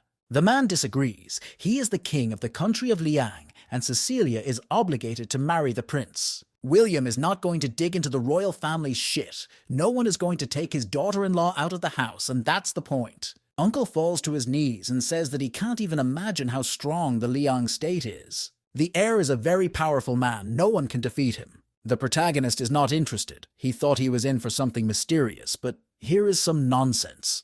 The man asks to wait and thinks he has an obvious problem with his head. He introduces as his mentor Andrew, an elder of the Jinghong Temple. The kingdom of Ming and Liang is located in Nanzhou. It is where this place, which is considered the most powerful in the world, was built. But the progenitor is not going to take orders from anyone. William is sick of it all. She decides to end it all with this man for good. For completing the task, the protagonist receives a magical weapon in the 3rd class. He decides to cover all his tracks so that if someone came, there would be no evidence. A man watches the incredible festival from Qingyun Mountain. His clone conducts the ceremony, acting as a witness. Unfortunately, David has to bow out. He has things to do. The Xiao family will always support him. He is very happy. Such a welcome and trust from the progenitor. The guy asks the girl where she's going to go next, but she's going to follow him. Together they look like a really happy and friendly couple. The girl does not want to live in the kingdom forever and wants to visit various unusual places. The system detects then the Jinghong Temple representative is approaching. Several options are available to him. First is to kill everyone and gain experience. Second, try to befriend them. Finally, something interesting has happened all this time. William decides to go down to the foot of the mountain and find out what awaits him next. He meets a man dressed in turquoise. He asks what is the purpose of his visit. William feels that the person standing in front of him has not yet reached the Yuan Ying realm. It looks like he's been standing there for almost a whole day. So who finally came to say hello to him? The progenitor is presented merely as a lower rank of the Xiao family. Unfamiliar asks if they found any dead bodies today, but only gets a negative answer. If Excellency has any business to attend to, he is sure to be helped. It is only worth waiting a little longer. To dispel anxieties, the man asks for some wine to be poured. The protagonist decides to try it first. He doesn't want to arouse suspicion. It turns out that a man has gone missing and his trail ends here, so he's come here to uncover the identity of the killer. The monk takes a sip of the very wine the progenitor brought. The flavor of it was amazing, sweet and very refreshing, just something incredible. The Jinghong Temple practiced a method whereby they could figure out the killer from the corpse, which was why the first thing he asked about was him. William says he's heard of him, but why is he in mine territory now? The man answers, then there are people who are all-powerful. They are in charge of order control. There are people with great potential and outstanding abilities working there. He asks the question, if the main character grows a tree and it has fruit, what will his actions be? Well, he fools around and says he can't understand His Excellency's words. Since there are no leads, the monk will have to leave soon. He doesn't want to stay just for the liquor, although its flavor is impressive. The only question is, where did it come from in a place like this? Maybe things aren't as simple as they seem. The main character says that their family obtained this jug on their own. There is only one such jug. Upon request, the progenitor gives away such a treasure without pity. He seems to be aided in his quest by his apprentice's flame seal, which is used to control others and allows him to see what the person saw before death. William asks if he has a trace of the seal, but it is not necessary, for it is placed on those who come with a desire for powers. The man found out all the information he needed. That was enough. Monk asks if this alcohol was found during the treasure hunt.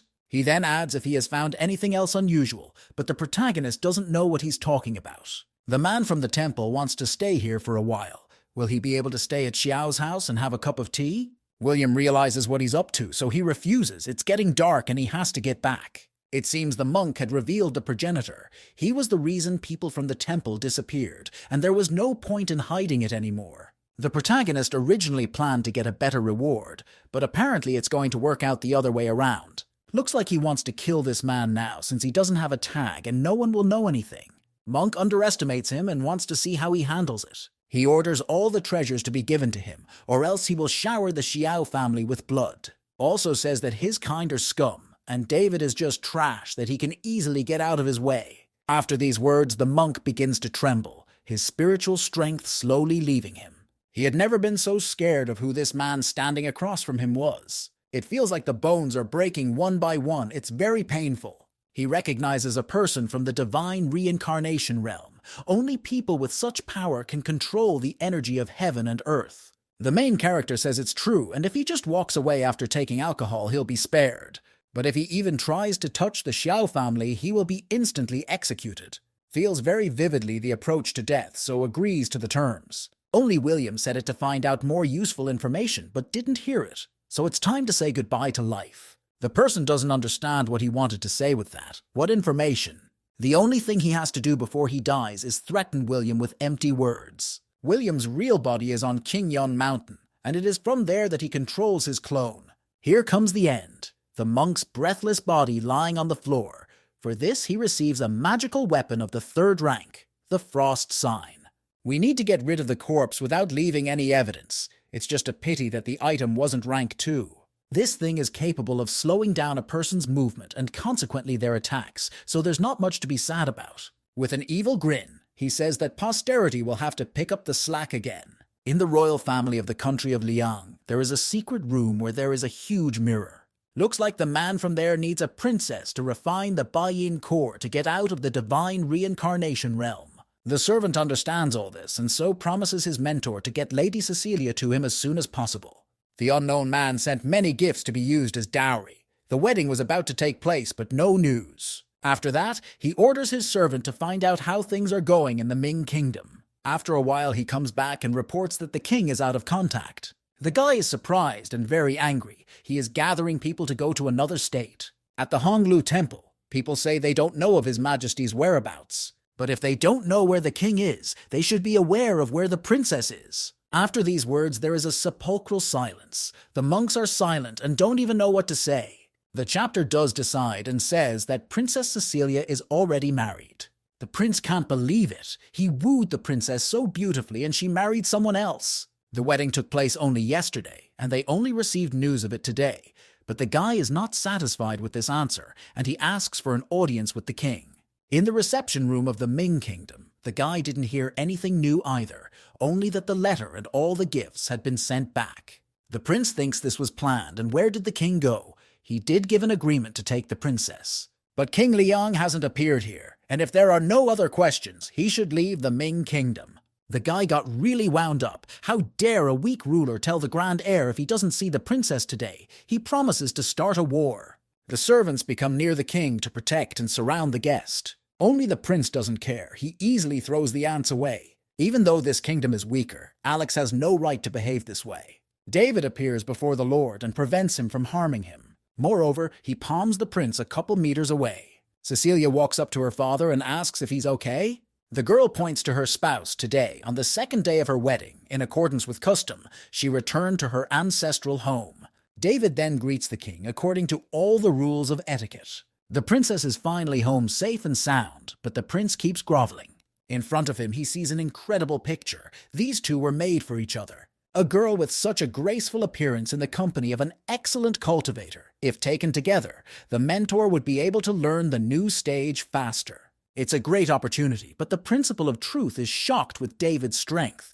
At such a young age, he has gained what a high base. Alex leaves and says it doesn't end here. The kingdom will get what it deserves. The king is pleased with the choice of such a good man. He approves of the engagement. This made Cecilia very embarrassed. From the outside, she looks really happy. The guy got a smile on his face too. He thinks the girl is really cute. The subordinate says he saw everything with his own eyes. Because of the way of knowing people that the master has taught the prince, he knows for sure that the princess and David are a perfect match. He replies that it seems that this is the real will of God. He decides to send his subordinate to catch them both. Did he really mean the invincible brother of the Golden Core realm? Now the events are taking place behind the Xiao family's mountain.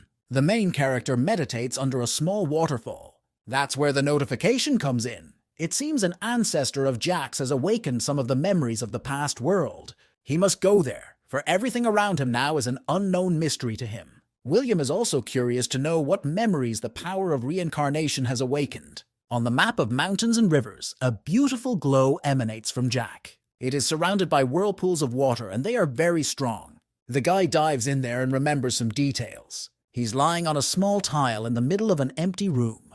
The person looks very haggard and gaunt. There's a bucket of blood underneath him. It keeps filling further and further. The girl says he's pretty stoic, but that's even better. She'll be able to pick up more organs for herself. For quality cultivation, blood wouldn't be superfluous either. The more the better. A man has black smoke coming out of his mouth. Why is she doing this? Turns out her name is Catherine. He treated her with all his heart. Why? Just then someone walks in and a black shadow appears on the floor. John Doe says he got everything because of Catherine. Tech, medicine, wanderlust, and even levels. But Jack loved this woman with all his soul. He didn't need all this. The girl asks not to spoil her mood, because today it is good. He questions whether his life has been a lie. The man loved his destiny so much, and now he's in for such a miserable end. Jack closes his eyes little by little. He will never forgive them. Some kind of light appears. It seems to be the will of the Tao. Thanks to it, one's strength instantly increases and one is reborn. Jack is covered in sweat. Is what he saw really the past? He was framed, after which he died a miserable death. The guy's getting a headache. It's really hard to take something like that. He's letting all his anger and energy out, after which he falls unconsciously deep into the abyss like the cold ocean. The protagonist is pissed off. Catherine has brazenly used Jack's past body for her own needs. The finale was pretty deplorable, but the question remains, what lands are these people from? And especially the man who couldn't be seen in full. William must further improve, or else the descendants of the Xiao family would be doomed. The love of his past life killed Jack, so now there is only hate in his heart. Catherine took everything from him when he was halfway to invincible. Is that okay? In this life, the guy is going to fight to the end, even if he has to confront the heavens. A descendant appears behind the protagonist near a tree. Jack asks the chapter to let him go so he can start cultivating. The map of mountains and rivers can no longer hold the young man back, so William agrees. He also promises an ancestor to come out and glorify the family, but the protagonist cries out, "No!" He better keep his head down. The way of a true lord consists of hiding his powers. The outside world is made up of ruthless tigers. One David was enough, and if he also goes the same way, the Xiao family will become a target. Jack promises that he will do his ancestors' bidding. William is very happy about it. The system detects an enemy approaching Xiao's family home. He can either crush the enemy with his power, or let Jack figure things out. Well, it's time for the wolf to go out into the big bad world. Some unknown man stands at the entrance of Xiao's house and calls out to David. He seems to have come here at the behest of the Jinghong Temple, and his name is Eddie. He had some memories of the organization in his mind. This temple was founded by Catherine, who specializes in nurturing geniuses. The guy promises to guide him to the man he's looking for, just need to follow him. They reach some mountain and Eddie asks where David is. But Jack is in his musings and asks if he knows the place. No, and it has nothing to do with him. Why even ask such questions? Surprisingly, this is where he died in his past life. This is where he was trapped, where his marrow and all the tendons were taken. This is where his blood was spilled. They even destroyed the mountain to hide any. Not going to listen to this nonsense and call the guy a head case. But then the man stops after hearing Catherine's name. Daredevil, who is he and how dare he call an ancestor's name? This lady's name is known only to the highest ranks, and then only to a very small number. Jack asks if the temple is still doing this sort of thing, looking for geniuses and then being caught and forced to live in a real hell. The man gets scared for a second. How did the leaked information come about? In that case, the best solution is to just get rid of the problem. He releases black dragons with red eyes. They all joined together in a big lump and had to catch up with the targets. After the explosion, there was nothing left on the site. Eddie thought he'd won. Except it's not that simple. Turning around, he meets Jack's gaze again. His eyes become bulging. How could this be possible? Guy asks what Eddie was looking for David for. What was the purpose? The man replies that such a trifle should not enter into the details of his plans. Again, there is an explosion of white energy, only this time more so. And when he turns around again, the one appears in front of him. A shiver runs through Eddie's entire body. How come? Why? Jack used to be considered invincible, so all his actions are to no avail. Once upon a time, the temple also had such a genius with unfathomable talent and incredible power, but unfortunately, he took a wrong turn. The guy is pissed. What a ridiculous thing to say. He was a real genius. Eddie asks if he has a problem with his head, since the man has been dead for a long time. If he thinks so, he'd better take a closer look at his abilities. A huge burst of energy is released that hits its target precisely. With Eddie's body, something happened. The ducts slit, as if every muscle had been pierced with something sharp. This man has a level 9 golden core. He has never had an equal in power. But on the verge of death, he realizes that there is someone far more powerful. This technique drained Jack's strength. First level gold core versus 9th level gold core. Quite difficult. In his pocket, the guy only found 1 token and a few spirit stones. He's going to use his powers to get rid of any trace of the murder. The temple people are looking for David. It may end very badly. We need to watch and find as much information about Catherine as possible. Alex can't realize his plan until he waits for someone. Thanks to a token, he can be contacted. By the looks of it, my brother must be around here somewhere. He is known as the first Golden Core man. No one has ever met anyone like him. The prince doesn't even know if it's worth entering. But true geniuses sense everything, and from behind the door you hear him being asked to come in. In a small chair sits Jack, Alex Greet's brother. The guy at first doesn't understand why they call him that, but it's not too important. Alex introduces himself as an associate of Eddie's who has come to meet him. The guy asks why the guy was looking for him, but the question was too suspicious, so he decided to rephrase it. The prince tells, without any suspicion, that he is here to learn of the capture of the princess and David. Now Jack understands why he was searched for. He is very worried that something like this could happen to him. Alex noticed that his brother was really thinking about something. He decides to get a token so the other side is sure of him and asks about the plan. The prince has quite a few connections in the Ming kingdom that could be useful. It's worth joining them and starting a rebellion. In order not to give himself away, he agrees, saying that today they will destroy the kingdom. Very glad that such a powerful man liked his idea. Some strange noises are heard from the houses and hearts keep flying out of the windows. The family hopes they will leave as many descendants as possible. This is an ancestor's order. Cecilia is only too happy to obey. David feels like he's getting stronger after each time. Suddenly the door opens and some piece of paper flies in from there. The guy deftly catches the letter with 2 fingers. He has a very serious look. Upon opening it, his boyfriend can't believe his eyes who the sender is. When he went outside, he saw no trace, no clue or clue. Shouts are heard in the imperial palace, intent on overthrowing the pesky king. From now on, they are the ones who will rule the kingdom, and someone just wants his women, because they are so seductive. But there is not a soul in the place to which they have come. Where is the whole army? The prince orders them to be found immediately. I don't care how they do it. But some voice is heard from behind, warning that there is no need to look for anyone, for no one is coming. Alex is approached by David and his subordinates, and he doesn't understand what's going on. It seems their plans have been revealed. All the enemy troops have been destroyed. Only they are left. The man doesn't understand how such a thing could happen and immediately tries to run away. David realizes this right away, but will he succeed in doing it? And the prince says he'll give him a chance if he lets him go. He'll ask him to give the guy some soul pills. Seems like a great idea. Though he is not in the same position, he is still the prince of the country, so war could break out at any moment. But David is not afraid. He was prepared for this from the beginning. It's about time my brother showed up. Doesn't he think so too?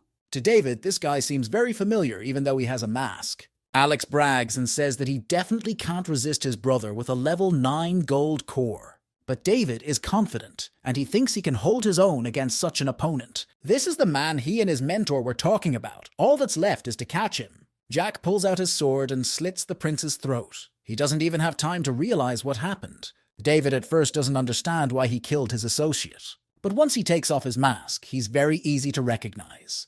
The guy asks what he forgot here, but that's just the way things are, and there's nothing to be done about it. Jack reveals that behind this guy is a more powerful organization designed to hunt people down. Doesn't decide to destroy the corpse, so no one will know the cause of his death, but you still have to be careful. The next day at the Xiao household, Edward hands his father an encrypted letter from David. It is quite unexpected for the protagonist to receive such a message. Edward is very curious about what it says, and he dares to ask it. Without saying that in the letter William refuses, the children of the family should be quietly cultivated, it is worth hastening his childbearing. After a year, the number of descendants reached 3,000, for which he receives the reward of a second-rank divine realm bow. The descendants worked hard.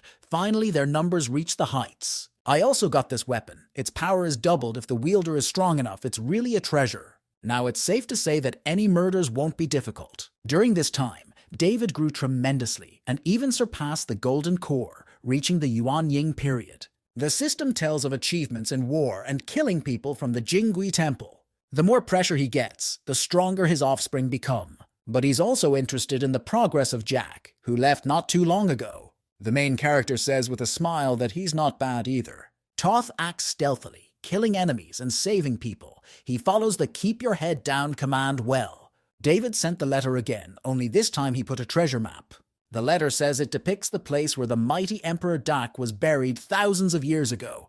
Many priceless items are kept there. The treasure is located roughly at the junction of Ming and Liang country. It's a chance for an ancestor to unwind and take a trip. If the protagonists get them, it will definitely take the family to the next level. Again, 2 choices are given from the system. Go for the treasure or refuse to go to avoid danger. The protagonist agrees, because this is a great opportunity to become famous. Edward follows orders and goes to prepare for the events to come. For the first option, he gets the river water of the child and mother, which increases the likelihood of pregnancy by 10%. For the advancement of the genus, this is a great thing, invaluable. If the girls of the family drink 2 a glass daily, the number of children will increase. It seems even the Jinghong Temple has gotten wind of the great secret treasure and has announced a recruitment of those willing to be sent to search for it. People have heard it was left by some ancient power. Must be very dangerous there. Many people agree to this offer because the temple has an excellent reputation. Mostly only one youth went, but others wanted to get in too. If there are geniuses among the people, they will be able to go with others on the search. In addition, they will be given special pills. Even ordinary citizens think that a member of the Xiao family perfectly fits this title. The similar treasure location indicated by the temple is slightly different from what is written on the map. But either way, everyone is pretty close. David can't be fooled that easily. Edward doesn't understand why they're recruiting geniuses, why they'll divide the treasure equally. Most likely they just want to grab the fruit and the rest is up to them. They have to take care of themselves anyway. The protagonist is not going to share the treasure with the other clans. The son listens to his father and is much calmer at heart. A servant gathers into the room and says that people from Jinghong Temple have come. They want to talk. William lets the subordinate go and asks to know their intentions, but not to engage in conflict. The guests that came in are Erica and Jacob. They are on entering the Yuanying stage. They praise the very tasty tea in the temple. Such a thing is only available to special students. Edward thinks their cultivation base allows one to become one, doesn't he? But the girl says no, they don't run such small errands. Edward wondered how strong the temple's disciples were then. Likely to handle them would not be easy. Then he asks what the occasion is. The temple plans to purchase some materials, but that's not all. They would like to go on a treasure hunt with them. Edward says it all sounds pretty good. But why them? There are plenty of other great options out there. The temple doesn't give everyone such a chance. Is Head Xiao really looking down on them? Sounds like they're trying to push. Bad persuasion techniques these days. Edward says they've got it all wrong. Their family are simple people, so they won't be of any use. But the girl denies. David, representative of the Xiao family, married the princess and became famous for almost the entire continent. She had also heard that he had reached the Yuaning period while he was still young. Didn't that sound too pathos? Edward denies it. David hasn't been in the house in years, and he doesn't even keep in touch with them. Erica and Jacob look amongst themselves, a little disappointed. But they keep insisting that if the temple gives them an opportunity, they should take it, whether they have talent or not. Edward pulls a not-so-small bag of money out of his pocket. He asks for a little sympathy from them. There are casualties during the treasure hunt, and there is no way Grandpa can let that happen. The guy doesn't accept what that means. Do they really look like people who just want money? He drops the sack and gold, silver, and copper coins fall out. They are here to benefit the community, not for profit. Edward says it's too important, so he should talk things over with his family. These two are too assertive and should be approached with extreme caution. He asks his father how best to handle the situation. The protagonist thinks that if they bring the genius to the temple, they will be richly rewarded. But then what should they do? Should they really send her to her families? Edward says that their cultivation level is astounding. They look strong. In that case, William decides to meet with them in person and deal with them. With the power he gains, he creates his clone again. It's really quite handy. Then, along with the clone, Edward returns to the guests. Upon entering, William asks what will they get at the end of the treasure hunt. He immediately assesses the situation, and Jacob wonders what they wish to gain. In fact, because of this, they will get nothing. The geniuses will train in the temple, and after some time will surely glorify the family. The protagonist immediately smells a catch and some kind of trap in it. Xiao already has no need for anything. They should be happy and grateful from such an offer. These two keep pushing, saying that most families don't. They are very lucky. This gimmick again, the girl asks. Don't they put Jinghong Temple in anything? As a threat is detected, a choice system is activated. The first option is to refuse the offer or accept it. But it's not that simple. If he kills his opponents, real chaos will ensue, so it's not worth the risk just yet. William chooses the second and is rewarded with a diversion trick. It distorts the vision of the opponent, below rank. Jacob wondered if maybe the progenitor was hiding something. He says these two have made up too much extra. If they don't believe it, they can go and see for themselves. They agree and insist that there are many geniuses among them. Edward wondered, would his father really send his descendants with them? All descendants from 18 to 25 years of age are quite energetic and capable. The protagonist asks his son to guide them, as he is too old to walk so much. Edward obediently obeys the orders, and they walk through the large red doors. Jacob doesn't understand what they mean by that. The area looks deserted, not a soul in sight. Edward says they're wrong. It's worth listening to for starters. A guy and a girl scrutinize the entire area. In the middle of a white day, strange noises like this come from the fun red yard and all these people doing it day and night. The young man asks, how does one even do something like that? But they probably don't need to explain, and they figured it out. It's still family territory and there's nothing wrong with love. The girl doesn't want to accuse anyone of anything. She just wonders what it's all about. Edward replies that if it weren't for that, could they have grown to this size? Erica then asks if this is the reason David left his home, but the head denies it. He went on a journey to test himself and his strength. The Xiao family is only strong in the continuation of the lineage, nothing else, and if they don't believe, they can sit here until evening. The guy gets a blush on his face. Now he's getting the hang of it.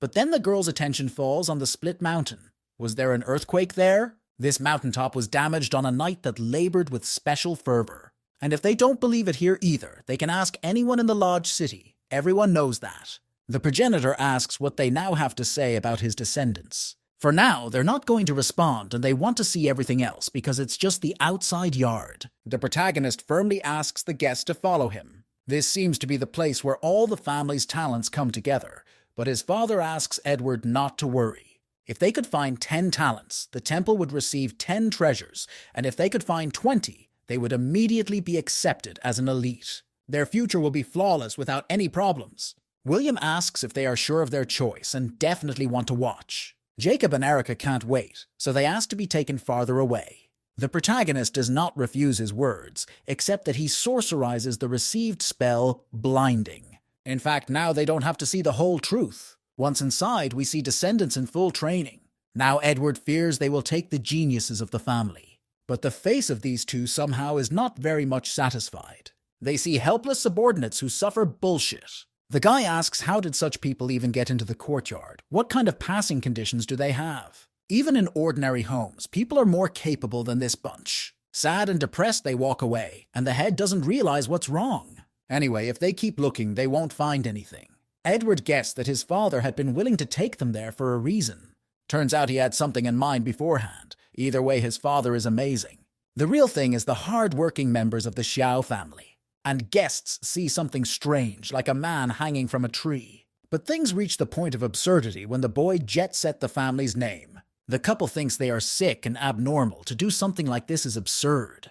The girl asks about real talents, but Edward doesn't know what he's talking about. This disciple is at the 3rd level of the Golden Core. He can't be considered outstanding, but to humiliate him like this. The protagonist is up to something else. It's only going to get more interesting from here on out. They keep seeing crap, people lying on the floor, basking in the sun. Guests don't understand what they are doing and why they are behaving this way. Now they are certain that the only hope for their bright future is David. William asks if they have decided to take someone.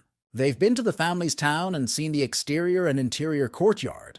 Does anything more need to be done? It's as if the couple has had an epiphany. Now they have to bow out because they're in a hurry. The protagonist orders important guests to be escorted to the exit. Jacob is angry that they wasted the whole day. They would have been better off visiting the other houses. Now Erica understands why David refuses to come home. Edward, who is standing aside, thinks, are they definitely talking about the Xiao family? Xiao's descendants were considered the geniuses of the kingdom at all times. David and Jack weren't with them today, but the others shouldn't be underestimated either. The son asks why the family's geniuses didn't come to the Jinghong Temple's liking. The protagonist replies that there's already a lot of incredible talent out there. Edward thinks this is all very strange after all. They are also gathering descendants on a treasure hunt. But William asks not to worry, because many people know about the existence of the treasure, and everyone wants to get his hands on it. The stronger a person becomes, the more likely they are to win. There are some doors behind the Xiao family mountain. The place looks peaceful. The awards received are distributed randomly to the descendants of the family. Now the protagonist will try much harder than before. It's only been half a month, and the progenitor is already looking very exhausted. He had finally reached the 3rd level of divine reincarnation. Can the pills help with the rate of procreation? Need more offspring? Edward reports that everything is ready for the treasure hunt to begin. But before leaving, the protagonist has to check everything out. He is greeted by a crowd of muscular men, well-trained. The man with purple hair, Ethan, is the captain of this team and is at the peak of the Golden Core. The others are also in the Golden Core realm. If you send them, they will definitely get the treasure. The progenitor approves of his son's choice. He has done a good job. He hands them a real map that describes all the information. This time they should be extra careful. Life is the most precious. Edward asks not to worry. They are all trained and well prepared. The protagonist wants to give them something else. Thanks to this, they will be safe. Ring of Heavens Above allows you to cover a great distance in no time and deal serious damage to the enemy. The captain thanks the ancestor for such a valuable gift. William decides to create a clone to keep an eye on Ethan's actions. It will be safer that way. He hopes nothing bad will happen and he will be enough. Many people gathered at the border of the kingdoms to welcome the Jinghong god. He praises the subordinates who have brought in a lot of talent and promises a good reward. No one will be left out.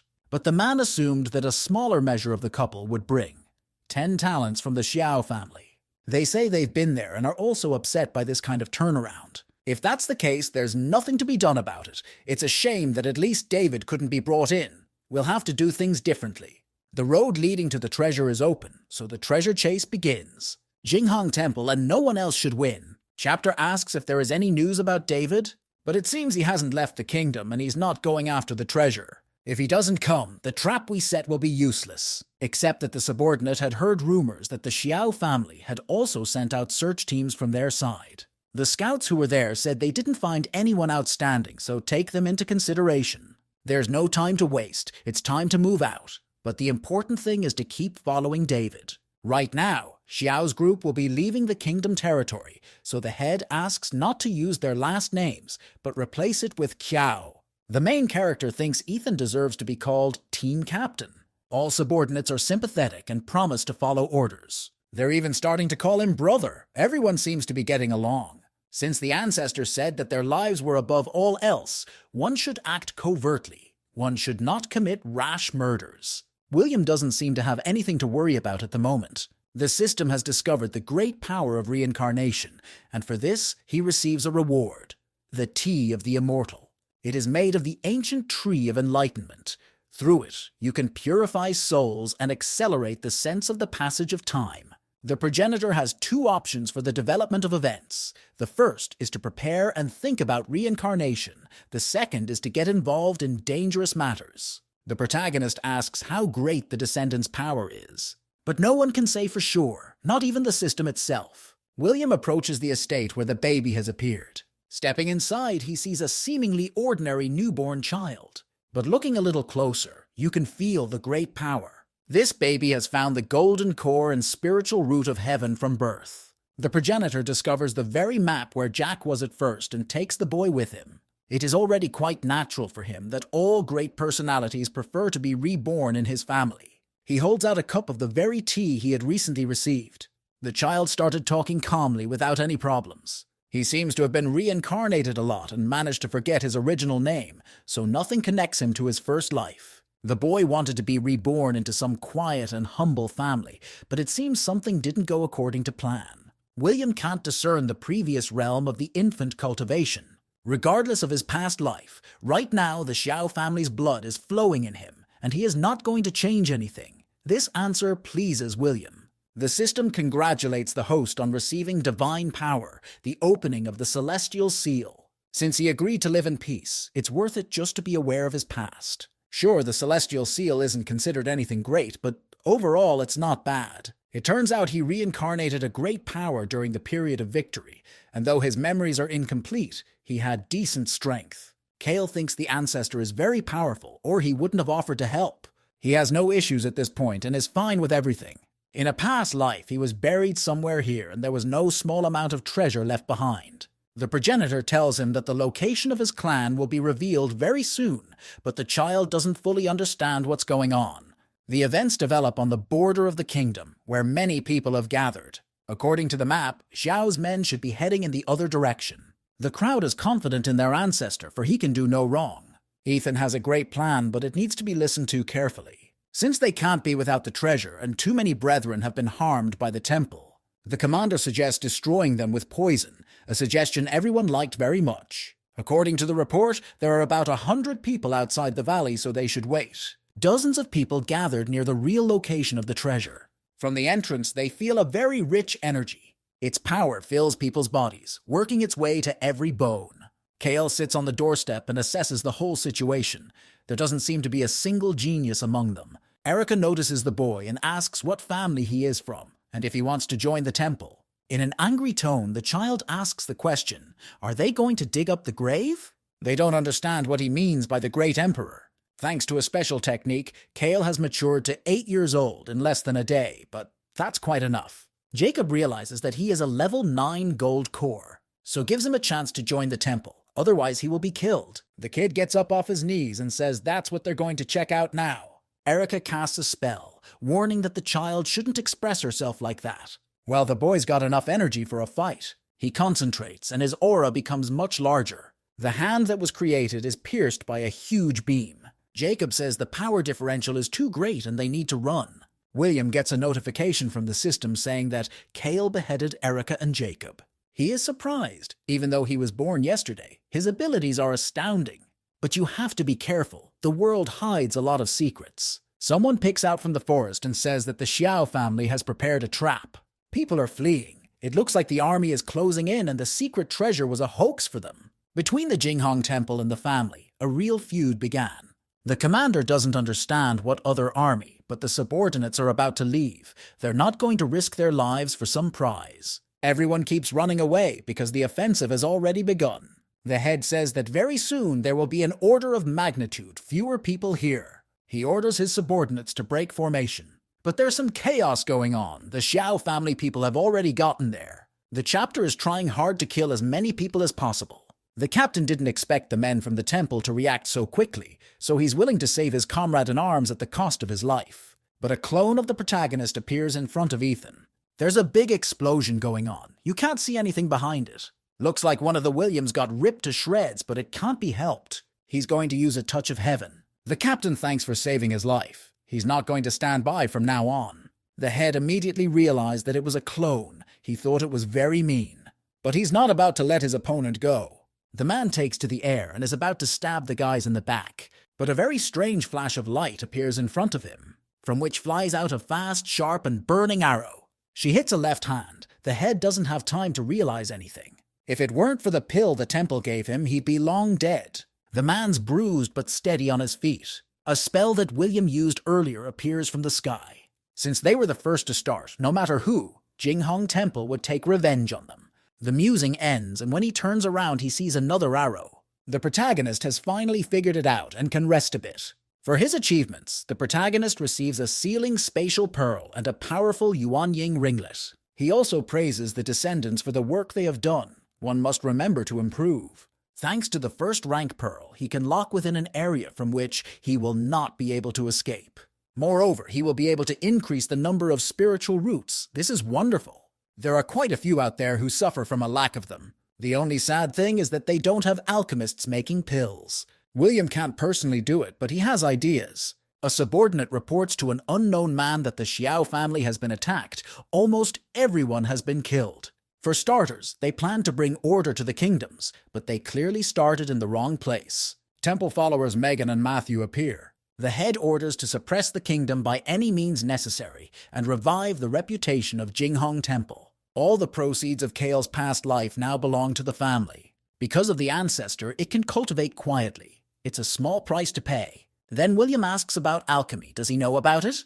He replies that, of course, but it's not working out so well. The protagonist hands a kid some scroll and asks him to take a look. Kale is surprised. This pill is capable of enhancing spiritual roots, a legendary item that has been mentioned in myths. Unfortunately, he is unable to deal with this creation, so the progenitor lets him go. Outside Shao City, some girl in white appears. Her name is Arya, and she's come to avenge her mother. His father called Edward into his office for some reason. He wanted to give him an assignment, secretly acquire materials and start a high rise on the family's fields. The family has been filming people at the moment, so it's not worth disrupting basic processes. Edward replies that it won't cause any problems. They already sell about half of the drugs on the list.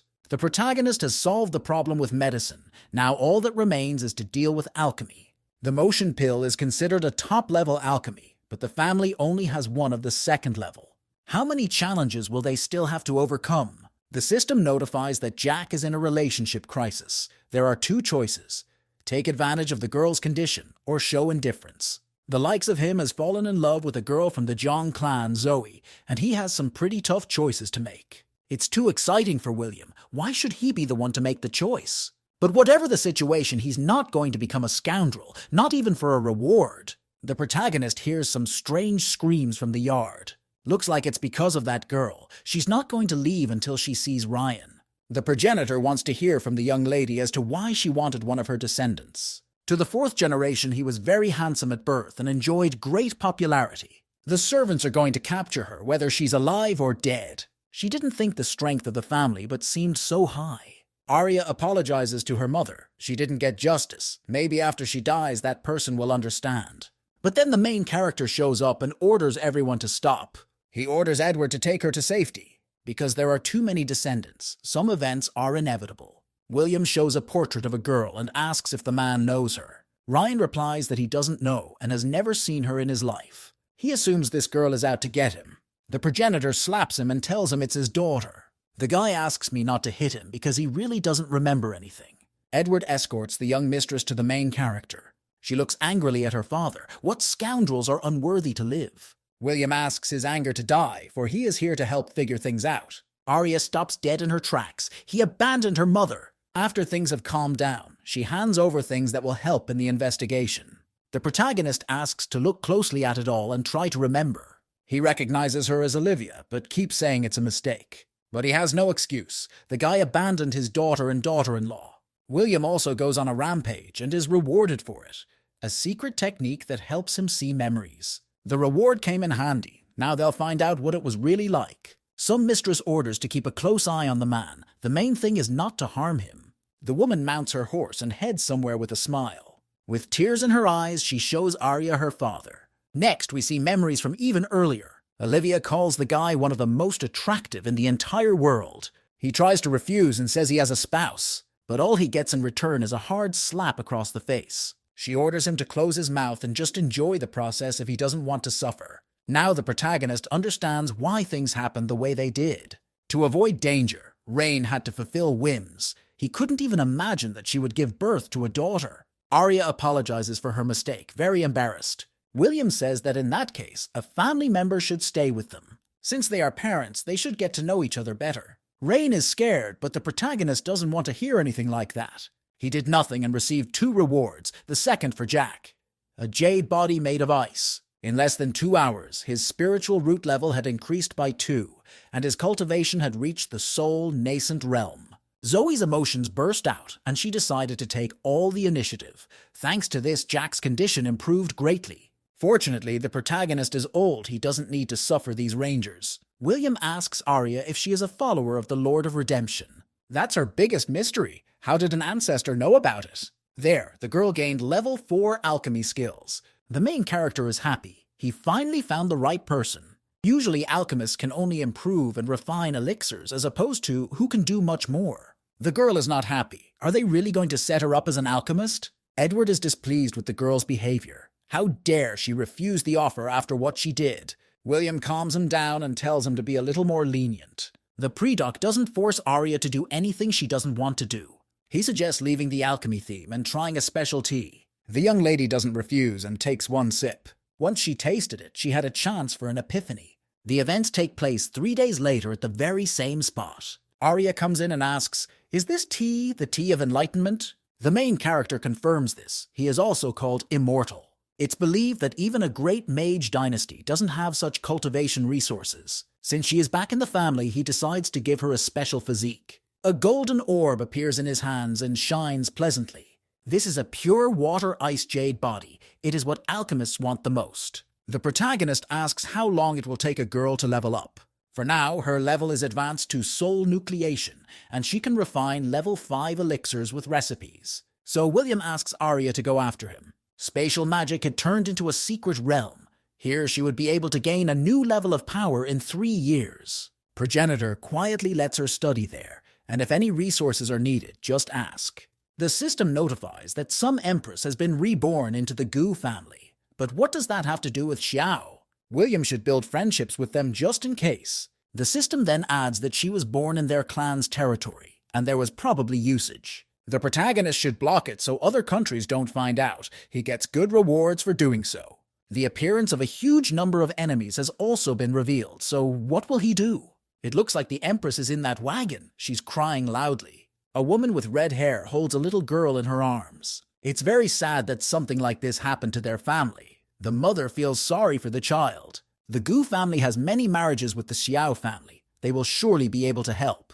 Some man turns to the Lord and asks why they don't act. Megan asks not to worry. She wants the sects to finally appreciate ironclad methods for what they are. Most sects and aristocrat families didn't appreciate Jinghong Hall, so it's worth it to teach them a lesson. The Liang dynasty is completely harmless. Its members have always worshipped them, but the Ming dynasty is different. The girl asks why on earth did Matthew choose the Gu family for further action? But it's very simple. You need to act consistently, from small to big. After will go the Xiao family, and no matter if they are saved or not, the lives of their kind will be completely destroyed. The Gu people already think they've been abandoned because Jinghong Hall is very strong. They're deeply wounded and won't last long, but at least the baby has to be saved. A subordinate asks if they need to act first if no one has shown up yet. Matthew confirms. We need to go kill the old man and the woman, the baby at the same time. The wagon is surrounded by Hall followers. They can go no further. The mother asks that her daughter Camille not be blamed for her action. She's going to kill the baby for her own sake. Living in slavery is even worse. But then the protagonist shows up and asks to take the creature for himself. In the arms of a man, the girl immediately stops crying. A smile appears on her face. An exhausted woman falls to her knees and begs to save her daughter's life. Also warns you to run away as soon as possible. They will try to hold off the enemies as long as possible. The people from Jinghong Hall are outside. They most likely don't know that Master has appeared. But William doesn't listen to the woman and, as luck would have it, goes outside. People didn't expect someone to finally dare to come out. The power of the Hall could indeed easily wipe out all the sects and families in the Ming dynasty, except for the Xiao family. Was somewhere else thought about it some more, but it turned out differently. Without worrying about identity, they're going to kill William. but he uses the expanded dojo of heaven and earth. It allows you to control all spells and auras that are below the user's cultivation level. Megan and Matthew see that the attacks aren't working on him and are going to run away. Except the protagonist uses a forbidden mystical bead. It seals all the people in one place, not allowing them to get out. He promises to take the girl to the manor, but he can't help the two of them. Their wounds are too serious. But the woman is not worried about herself, only about her blood child. Things can't go on like this. Something has to change, so the head asks Edward to come over. He orders him to send a letter to David to run the Ming dynasty on his own. It is to be the family's main external defense. Subordinates report that Lord Matthew is out of contact, and Princess Cecilia has staged a coup to become the first female empress. The man is very unhappy, all is lost, absolutely everything. He asks where they went, but the subordinates only manage to say Xiao family. The unknown promises that the Ming dynasty and the Xiao family will pay in full for such humiliation. The man asks if they should go ahead with the plan related to Qiao, as long as the revenge plan doesn't change and everything will go according to it. In the Ming dynasty palace, we see Cecilia and her father. At last he would be rid of this burden. At last he would pass the throne to a worthy heir. But until Jinghong Hall L rebuilds, the throne will still belong to him. Tomorrow morning her father will go with her to prove to the world that he handed over the throne willingly. This girl brought a lot of trouble. She was screaming so hard and only William could calm her down. Edward reports that they have finished the first stage. After that, the second one should be started immediately. All children who have reached the Golden Core should be sent for further training. And the third stage is due to start tomorrow, so we need to hurry. People are starting to gossip. They have heard that mobilization and preparations for war have already started. Just how long will it take them to carry out the plan? The sacred transformation sphere led by Guardian Gary is dying. He started the siege of the Qiao family about a month ago and is not going to give up. The subordinates report that the guest has already arrived. He should be invited as soon as possible. But the man in black has come himself. He says Gary has 3 months left. If he doesn't make it, the consequences will be dire. He asks what he means, but the whole Southern Territory already knows about it. The attack on the Qiao family is not without consequences. The guard didn't know that there would be a 6th-rank mountain defense in the Southern Territory, making it much more complicated. One of the men asks to stop fighting over nothing. It's better to just leave it up to him. No matter if they can destroy the Qiao family or not, their next step is to control the Liang dynasty. But the master advises against it because 2 of his men are already missing. The masked man is not one of the puppets being controlled, and he knows how to deal with it. Cultivation tower, stone tablet, pavilion.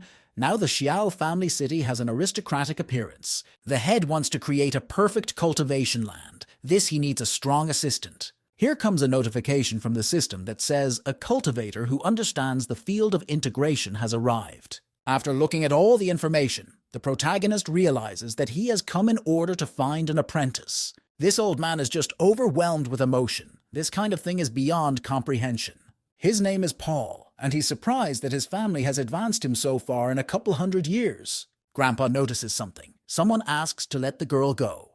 The guy tries his best to protect the defenseless girl. Paul observes that this young lad has a strong character and a very good level of spiritual roots, a perfect match for his future heir. But he notices a badge on his belt that belongs to the Xiao family. After which he silently walks away, very depressed. I was lucky. Just then, out of nowhere, a large and fully filled jug of sake arrives. The old man has really taken a liking to someone, so they suggest he sit down and talk over a cup. A guy like that should be practicing his skills right now. In terms of characteristics, he fits too. But he's the Xiao family again. So why does Paul dislike people from there so much? As Grandpa turned away, a woman, a pickpocket, approached him. This is also a wonderful person with 6th-level spiritual roots, posing as a beggar. Paul asks how her family managed to guess what the purpose of his visit was, but that information is open to everyone. So he decides to go and have a look around and then talk to the head. William went into detail about which apprentices the master liked, but the heirs still stood by and did nothing. The last trump card remains. It's Cale. He's not very happy about this turn of events, but only he can make him the most talented student in the family. Paul doesn't have long to live, and he doesn't want to make enemies, so he'll have to look for students elsewhere. But here he meets a disciple with heavenly spiritual roots. It seems the Xiao family wants with all their might to get the heavenly spiritual roots, which should transfer after negotiating with him. Cale is covered in sweat. He begs to be looked at. Uncle asks to take him along and show him what the family is all about, and the boy's hopes are dashed. He leads him to the Xiao family's beautiful and cozy guest pavilion. The child says that the guest has arrived and is waiting for him here. Uncle wondered why before the Xiao family took him in. But William replies that he only wants to keep in touch with the King of the Spear, nothing more. In that case, he decides to stick around for a while and choose exactly who will be his apprentice. Kale asks how long it will take him to get into the Ascension Sphere. What is the main reason for such a high complexity of development to the Sphere of Ascension? Spiritual roots, techniques, pills, awareness, or the concept of heaven and earth rules? Paul realizes that the student is just testing him on his endurance. If the family ancestor wasn't here, he'd be happy to explain all the rules. If they master the knowledge, they will also understand the form of the form. Thao and the laws have their own ways, so why define them? After the guy's ideas, a realization comes to the master, a form of climbing. Then right at that spot, he sits down and starts cultivating. Kale originally wanted to dial up the unification sphere, but here's no way he expected Paul to actually be able to break through. A sacred disc appears in the hands of the ancestor. It is enveloped in warm energy. The child thinks it is a gift of fate. Who would have thought that such a treasure would end up in the hands of his ancestor? He got it when he saved the girl. It was said that the Xiao clan would suffer a Catholic incident. The unexpected showed up in the family, and William had to research information about it. In creating time, heaven and earth pop out of the sun, the moon out of the vast sea of life and death. This story is no different from what he saw. Water received a secret sky disk. The city was completely destroyed. The main character talks about how they might be in trouble soon. Kale replies that he will always and always support his mouth, and luck can be attracted. It's not unchangeable at all. And the head was lifted a bit of spirits, and after that, he asks to borrow the transformation gem for a while. The guy asks what it's for. Is it for practice? But no, William is going to close the entire state to the family from the outside world. But the pearl is not safe to use, so you have to be careful. The child realizes that the master planned it all from the beginning. This is where Paul awakens. He didn't think he would be able to reach the Ascension Sphere after all this time. Now he's his favorite student. The important thing to remember ascendant is form. The uncle asks how the guy was able to come up with that, but the guy just waves it off without saying the exact answer. The protagonist also congratulates the Great Spear King on his promotion. William escorts him to the backyard and offers him a cup of tea. Paul can't believe the family has such dignity. The chapter has run out of the tea of immortality, so now it only offers the drink of enlightenment, even sometimes selling it. Uncle agrees to the offer and thanks him in return. But all of this is for a reason, of course, and the man asks to fulfill one request of his. He asks to use the imperial power in the city to reduce problems and help everyone. It's not hard for Paul to do this, so he gets right down to business. A few tens of thousands of stones will activate the heavenly pearl. They will be enough for the plan. Time is running 3,000 times faster it's just amazing. One day equates to 10 years. The old man warns that he can't guarantee 100% protection, but that's what William is here for. The system notifies the exposed ice root mutation and the birth of a demon master. He has options: get rid of them, or quietly cultivate and teach them integrity. 5 children were born at the same time. Which one would become a demon master? The old man warns the ancestor that he will be the first to leave. In the labor ward, he is greeted by 2 girls. They seem happy to see him. The system shows perfectly ordinary information about the person. Among them, no one looks like the reincarnation of a demonic master. Even the spiritual roots look completely ordinary. Except that such people often ignore their loved ones, so the best solution is to get rid of the threat. The protagonist was almost approaching his goal, but at some point he stopped. He is his descendant. At birth, children don't choose who they are born to be. Everyone should have a chance. Xuanming Pond is a great place to exercise with ice aura. Judd Sprig Cave has water energy. Now the Xiao family has 2 great cultivation sites. When it's been one day on the outside, it's been a whole 10 years on the inside. Camille offers the ancestor tea, calling him her husband. But in response, the one asks not to call him that. He is much older than the girl. This girl was never afraid of him and even learned to talk along with him. William's musings are interrupted by his son. He reports that almost all the materials for the pills have been exhausted. What should be done with the remaining ones? Then he orders 2 pills to be kept for Ethan, since his spiritual roots are bad, and the rest should be sent to David and Jack. Edward obeys his master's orders and leaves. After a while, it was definitely clear that the demon master was grey. His cultivation speed was too fast. The path a toddler chooses will be extremely difficult at first. The number of descendants exceeded 4,000, and for this he is rewarded 100 years of cultivation, 100,000 spiritual roots, and a divine spear. The protagonist is satisfied now. It is cultivation that is lacking. He had only advanced to the 7th level of divine transformation, and to obtain 3 more would require 100 years of cultivation. But now there is no hurry. It is better to think about the disaster and how to prevent it. The system detected a strong person in Xiao's family who is hostile. The enemy level is higher than William's. He sees a masked man in the mirror and immediately decides to verify information about him. Elder Paul has a couple questions for William, but he doesn't even have to ask for anything. Everything he needs the old man is ready to do in the best way. The masked man found out that the Xiao family did indeed have ascendant realms. No wonder they were acting. He should come back soon and report it. The Qiao family in the Liang dynasty is going down in flames. Now they have been destroyed, and the country will soon fall. Guardian Luke came and went very quickly, so the man thought that he had already gotten rid of the Xiao clan. But it's not very important. He came here to solve a family problem, and when he's done, he can choose any Qiao treasure he wants. The masked man is annoyed and says he's already notified the Lord of the problem. This didn't please Gary very much. Some man with very strong energy appears. The demon master asks if that message is true, and his subordinate confirms. Gary is surprised. He says that this family will definitely be punished by the Lord.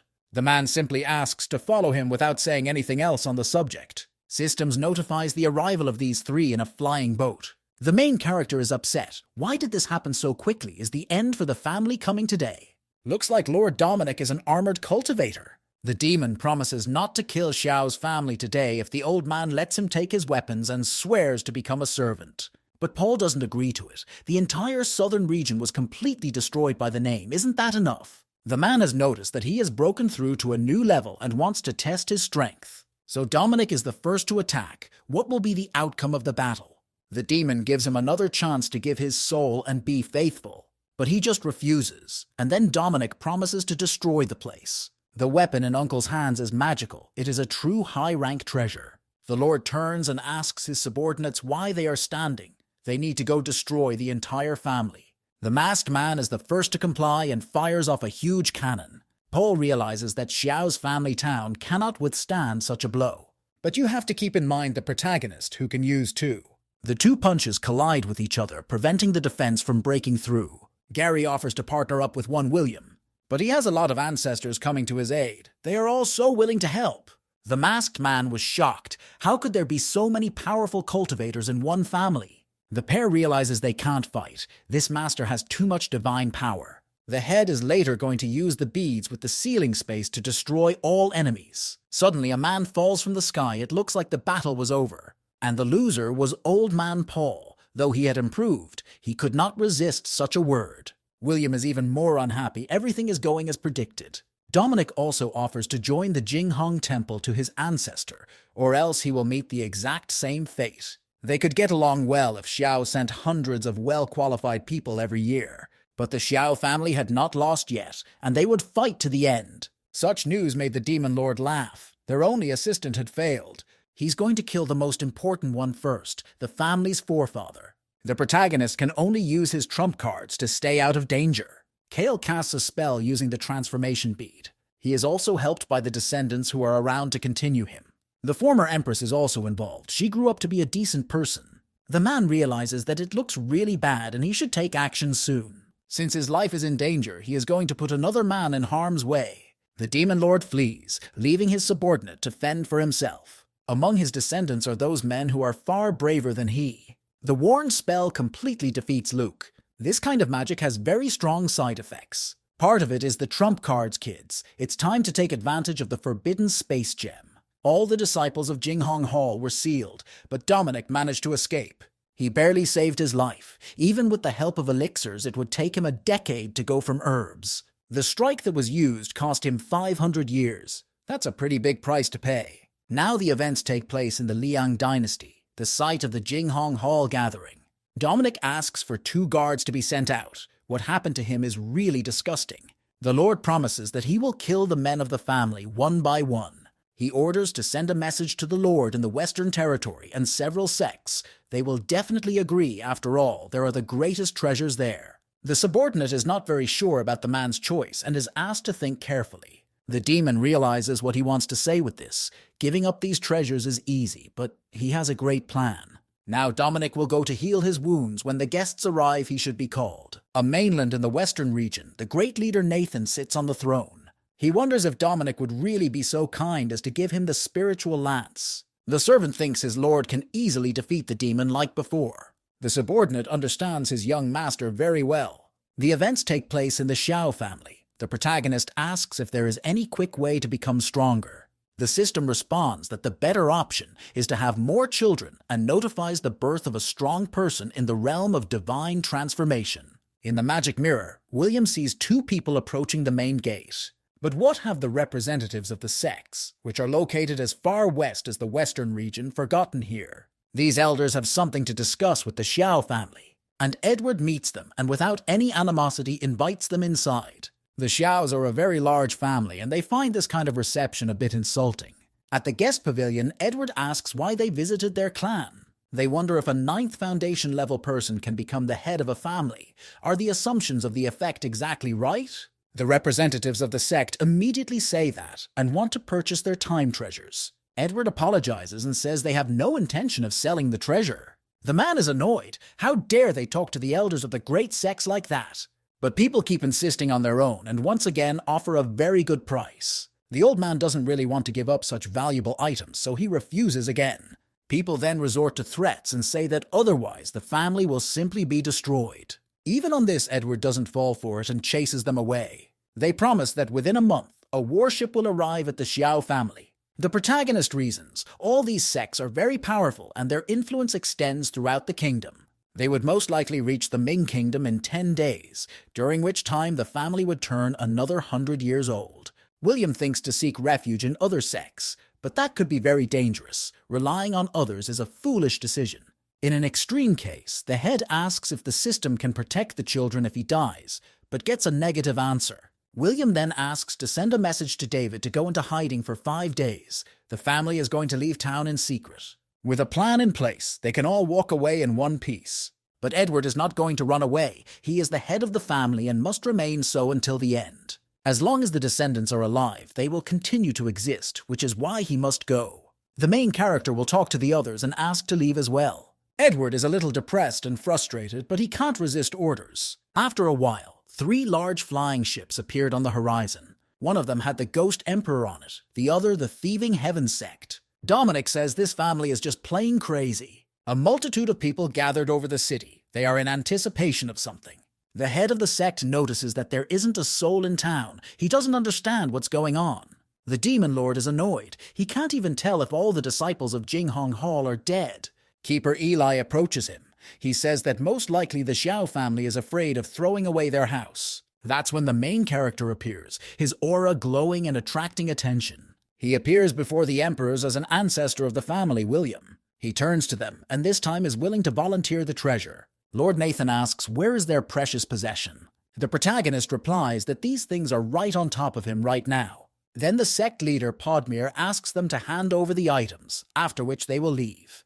The protagonist throws a bead and a spear right at them with fury and great force. All 3 of them race toward the legendary weapon. The lodge asks you to stay out of the scheme. You have to destroy his family first. So he pounces on William, wanting to kill him. He easily hits his weapon about the target and cuts it in half. Surprisingly, it was very simple. No need for ordinary people to get into trouble. Nathan says that if he does not rush to help, the treasure will fall into the wrong hands. The first to seize the treasure was the Lord. The sect leaders turned their weapons against him. A bloody battle has begun. Something explodes in the sky, very much like fireworks. Here comes the protagonist's real body. It was clear to him from the very beginning that their alliance was only temporary. In order for the family to continue to divorce, we need to get rid of the Jinghong Hall, but it will be difficult to kill them. But William has a great plan in store, and now is the time to spring into action. Some strange energy appears. They think it's one of the emperors. Except 2 strange things are happening. A shining tower appears.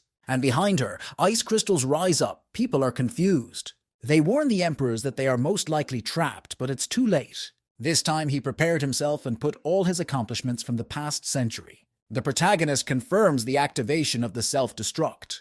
The little balls begin to glow and burn with yellow flames. There is a huge explosion that hits a large area. The Xiao family's entire city had turned into ruins. Only rubble remained. The protagonist somehow managed to escape by shrinking in size. It was all thanks to the nascent mental armor she'd managed to save him.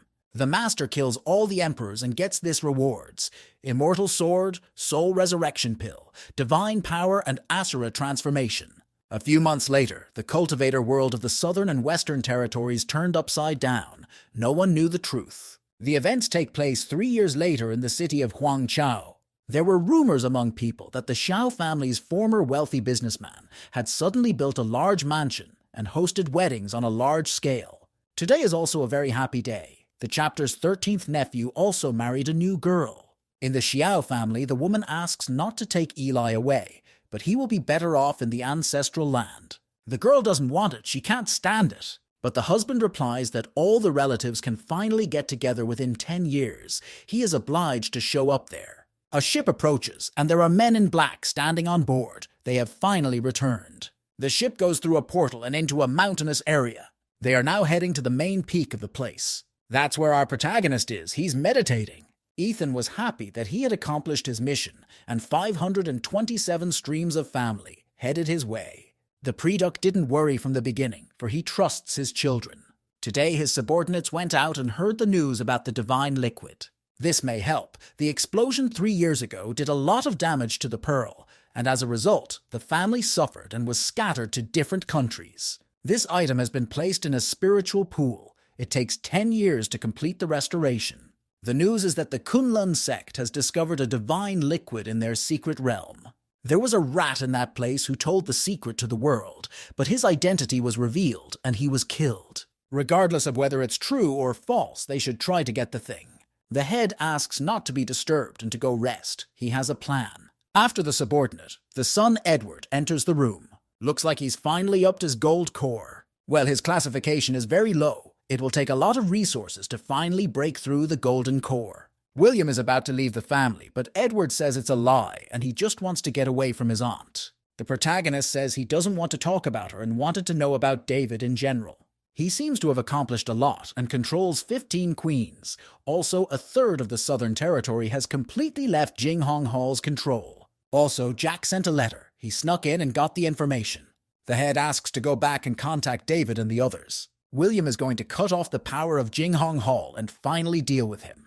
His son also asks about leaving when it will happen, but it sounds like it's right now. Right after that, Camille comes in and asks where the gentleman is. If the protagonist wants to get the divine liquid, he needs to do it himself. Kunlun City is nestled under a mountain with a large estate standing there. The guy asks if he too has come to participate in the sect selection. But William is going to infiltrate the cult, and he's his key to it. This man is approaching some wooden doors. After opening them, he calls out to his sister and brags about selling 3 more copies today. But the girl has forgiven not doing it, and he continues anyway. The guy asks not to talk about it. He sold a lot of spirit stones during this time. He doesn't understand why this female cultivator next to the boy looks so ordinary. She should be the main disciple of the sect. But here the system detects the presence of another system, the primary system. She is the main disciple of the cult. The girl's name is Lucy. The 2 arguing people greet the elder sister and the elder man. The older man asks if this is the person she confided in. After which she says he is ordinary and without merit. Is she sure of her choice? She agrees, but it's because a broken system forced her to do it. She is actually disgusted by him. People who only know how to manipulate and steal drive her to vomit. The head respects his student, so he simply honors the request to take his sister with him to the courtyard because it's very important. But the girl refuses, says she doesn't need it. She'll get everything on her own. But Lucy orders the 2 of them to go with her. The master warns that it's against the rules, but the girl asks for an explanation a little later. Resigned, the elder simply flies away with the others. Here the girl hears the voice of the main character. He can help solve her problems. She is willing to listen to him fully, so she allows him in. The lady thinks he's strong. Even coming this close, she didn't feel anything present. She asks if he can really solve her problems and what he wants for it. William gets straight to the point and says he wants the secret liquid. But Lucy says it's impossible. Even she doesn't wield that kind of power. He mentions the system and the fulfillment of the task at hand to her. The girl doesn't understand where he comes from, knows about it. Still, maybe he can help her. The lady once again asks what he wants, but gets the same answer. Humbled, she promises to bring it here in 10 days. Her system seems to be changing her will a lot, so he'll be staying here for that time. He also recommends taking him into the secret realm of the sect. But here the girl refuses. It's too much of a price to pay. She doesn't want to mess with that person, so we need to find that liquid as soon as possible. 10 days later, the girl returns empty-handed. She has found no material or treasure. The same guy shows up on the horizon and says he really missed her. All these days he hadn't been able to see her, and it had finally happened. But Lucy has important things to do, so she just leaves and asks to wait and more. The guy asks to wait because he really missed her. He's really been uncomfortable lately, but as long as the lady likes it, he's willing to continue. A young man brings his sister Lucy to the students and says they bullied him. One of them admits it was his idea and apologizes. The girl passes on the treasure she has obtained in the secret realm to her partner. If the younger brother doesn't understand something, he can always turn to her. He knew Lucy wouldn't reject him, so he prepared a book of moisturizers in advance. But then the girl becomes much more serious. Has a realization come to her? She orders everyone to get away from her and leave her alone for a while. It's too scary to control the will, so it's best to find a senior as soon as possible. In the city under the mountain, they meet, and the lady is going to take him to a secret realm. Looks like he's going to have to wait a little longer, but he's not going to give up. The guards can let her go inside, but the companion can't. This person isn't from their sect, so it's best not to cause trouble. But the girl shows some kind of token and says she had the task of bringing this man in. A guy appears from behind and says he wants to go with his sister too. The guard can't let him in either, as he is only in the clearing stage, and it would be very dangerous there. Lucy promises to guard her little brother and wants to take him along too.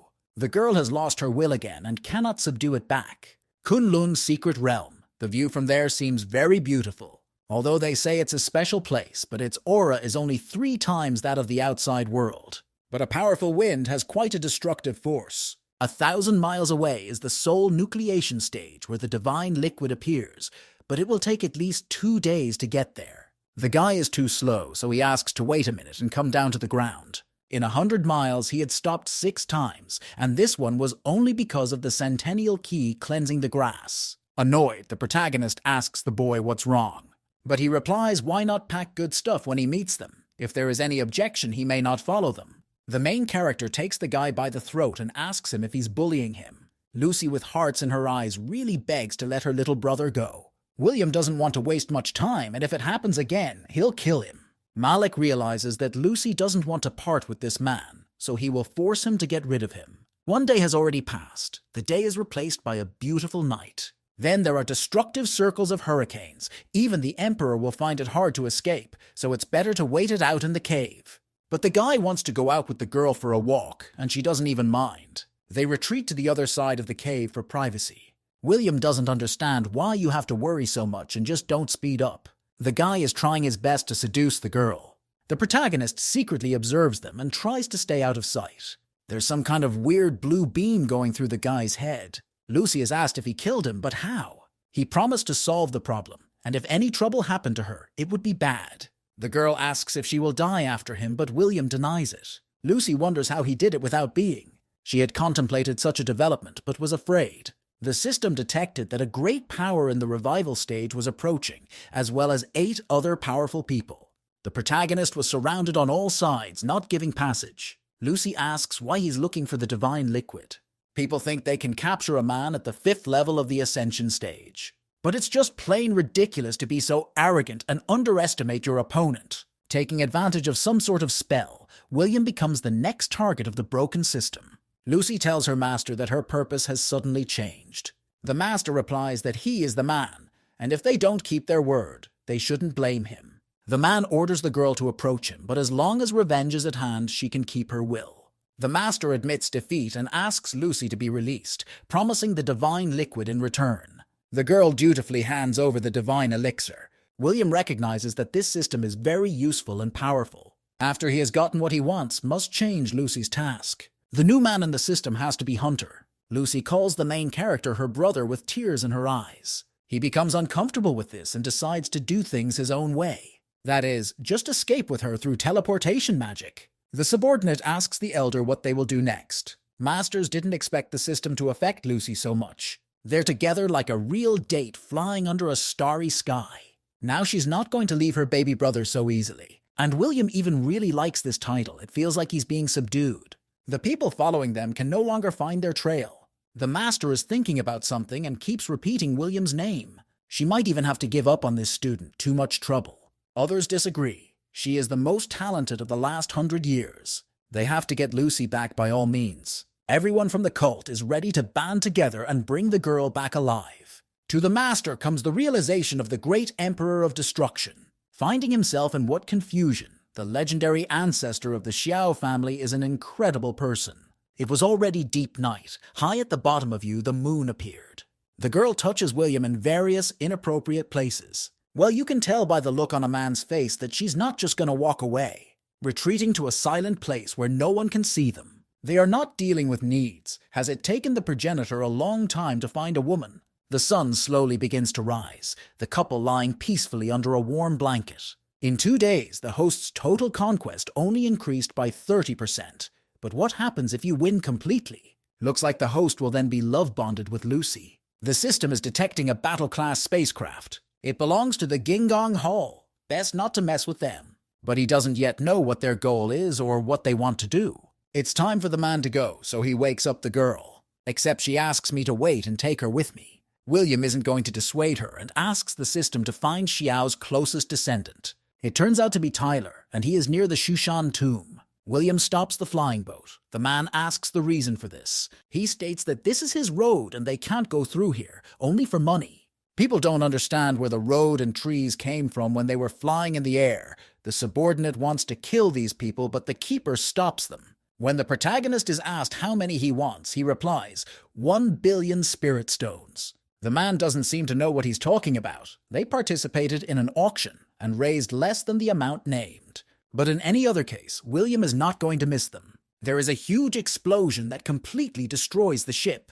They only turned out to have 200 million spirit stones, but that was also enough. They're going to go to a qualifying auction in Mount Shushan. Every time a sword tomb is opened, some of the items are auctioned off to replenish spiritual material resources. This time it was open to all of the Shushan swordswomen. When the auction began, everyone offered different prices, 30 million, 35. The gamble continues. The bet has already reached 140 million. The Podmere sect is offering 180 million. Lucy doesn't understand why he just keeps quiet like that. He shows the ring and says that thanks to him, this sect will not get a quota. For the first place in the sword tomb, the Kuklun sect had offered 190 million. The judge wondered if anyone else would offer more. Only huge sects can offer so many spiritual gems. Young sect master Podmira Connor raises the stakes to 200 million. But then Lucy intervenes and offers twice the price offered. To offer that price is crazy, except it's not too much of a problem for her. The man didn't expect them to throw away so many spirit stones just because of a petty argument. The auction of the first quota is over. The second one begins. William didn't expect Lucy to be so bossy. That's great. If Connor wants his face back, he should offer a high price right away. But the girl again offers the price twice as much. Though William has no shortage of spiritual stones, his soul is just aching. Master praises her favorite student. She showed up at the auction open and didn't even ask for anything. Connor isn't afraid of losing face. Qualification is the most important thing. He doesn't believe Lucy can take all 21 places. In each auction, Lucy comes out the winner, 5th, 6th place. The head of the Thief Heaven sect, Valir, is watching all of this closely. After another double promotion, he goes out of his mind. Aren't they afraid of the consequences? But the judge who conducts the auction doesn't allow any more expression and asks the man to shut up. Anyone disturbing the peace, much less threatening participants, will be penalized. That leaves the last spot, 7th place, which will be the final battle. Connor offers 200 million again. He doesn't believe Lucy still has any spiritual stones left. But she's offering 400 million again. Is the sect really that rich? The main character was willing to throw away tens of billions of spirit stones from the beginning. Over the years, they had collected over 60 billion. Connor offers 500 million spirit stones. But the girl doubles the bet again and offers the whole 1 billion. Frustrated with life, Connor turns around and walks away. In the 9th auction already, Valor offers a higher sum of 475 million.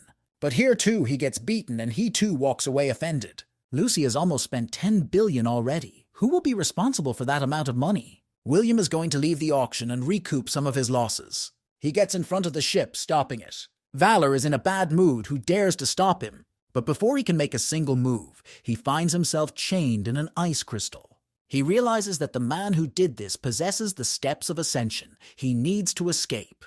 William used the forbidden sealing pearl.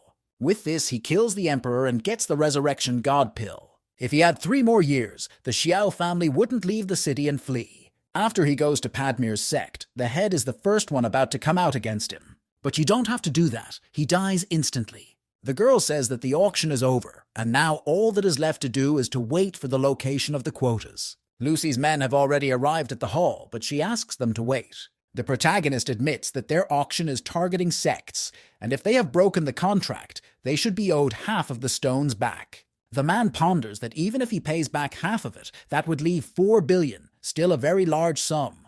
But the judge is not going to be so quick to agree to such an offer. The master asks to gather 17 people for the 17 places they have purchased and go with him. That's when Ethan comes out in front of his ancestor to intercede. But William, in order not to cause a stir, agrees. He asks to gather 16 people and leave a place among them for Tyler. The offspring obeys the order. He feels better. They can smash the table and fight, but just getting spirit stones you can't. Events are unfolding on the Shushan Ascension platform. This time, 7 sword tombs were opened. Elegance, respect, courage, nature, sincerity, emperor, and charity. They can be there for a maximum of 3 years, but what they get is up to them. Now he and his descendants are ready to go to that grave of the sword. They decided to visit the elegant tomb first. Everything looks peaceful inside. It was clear from the beginning, something the judge wasn't going to give back, so he's going to collect absolutely everything. The girl asks how he can do that. One person can only get 1 flying sword.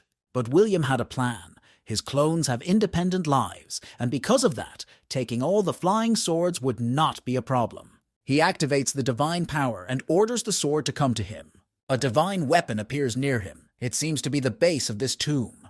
That's when the sword spirit, Reed, appears and tells the master that he's gone too far and collected absolutely everything. He shouldn't worry. It makes sense since William owns him now. Now they are going to go to the next tomb. The grave, which was originally filled with birdsong and the fragrance of flowers, instantly turned into an empty mountain. Getting rich, the Shushan sect would no longer have to live a busy life for the next 100 years. But then a subordinate comes in and says something bad is going on. Through the portal you can see that Reed has disappeared somewhere. They're getting kind of uneasy. They realize that it was the progenitor, or rather the one who enriched their entire family, who took him away. For some reason the man thinks he's a loser. He seems to have underestimated his opponent. How could he assemble the esteemed sword of the tomb? How? The subordinate realizes that the grave of the sword won't be able to contain him and needs to be stopped as soon as possible. But they can't do that because all the seats are already taken. In addition, if he takes another sword, that one will come back. Here they finally found in the new tomb of the sword, respect. And the protagonist asks to wait for him from downstairs so they can finish everything as soon as possible.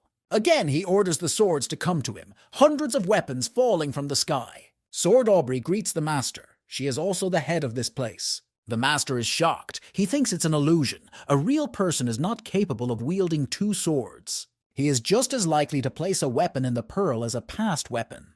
The servant asks for a quick solution before the next grave is opened. Even the director can't get in. There used to be a few seats reserved, but they were in a difficult financial situation. The only option left that can help is to attack graves with sound.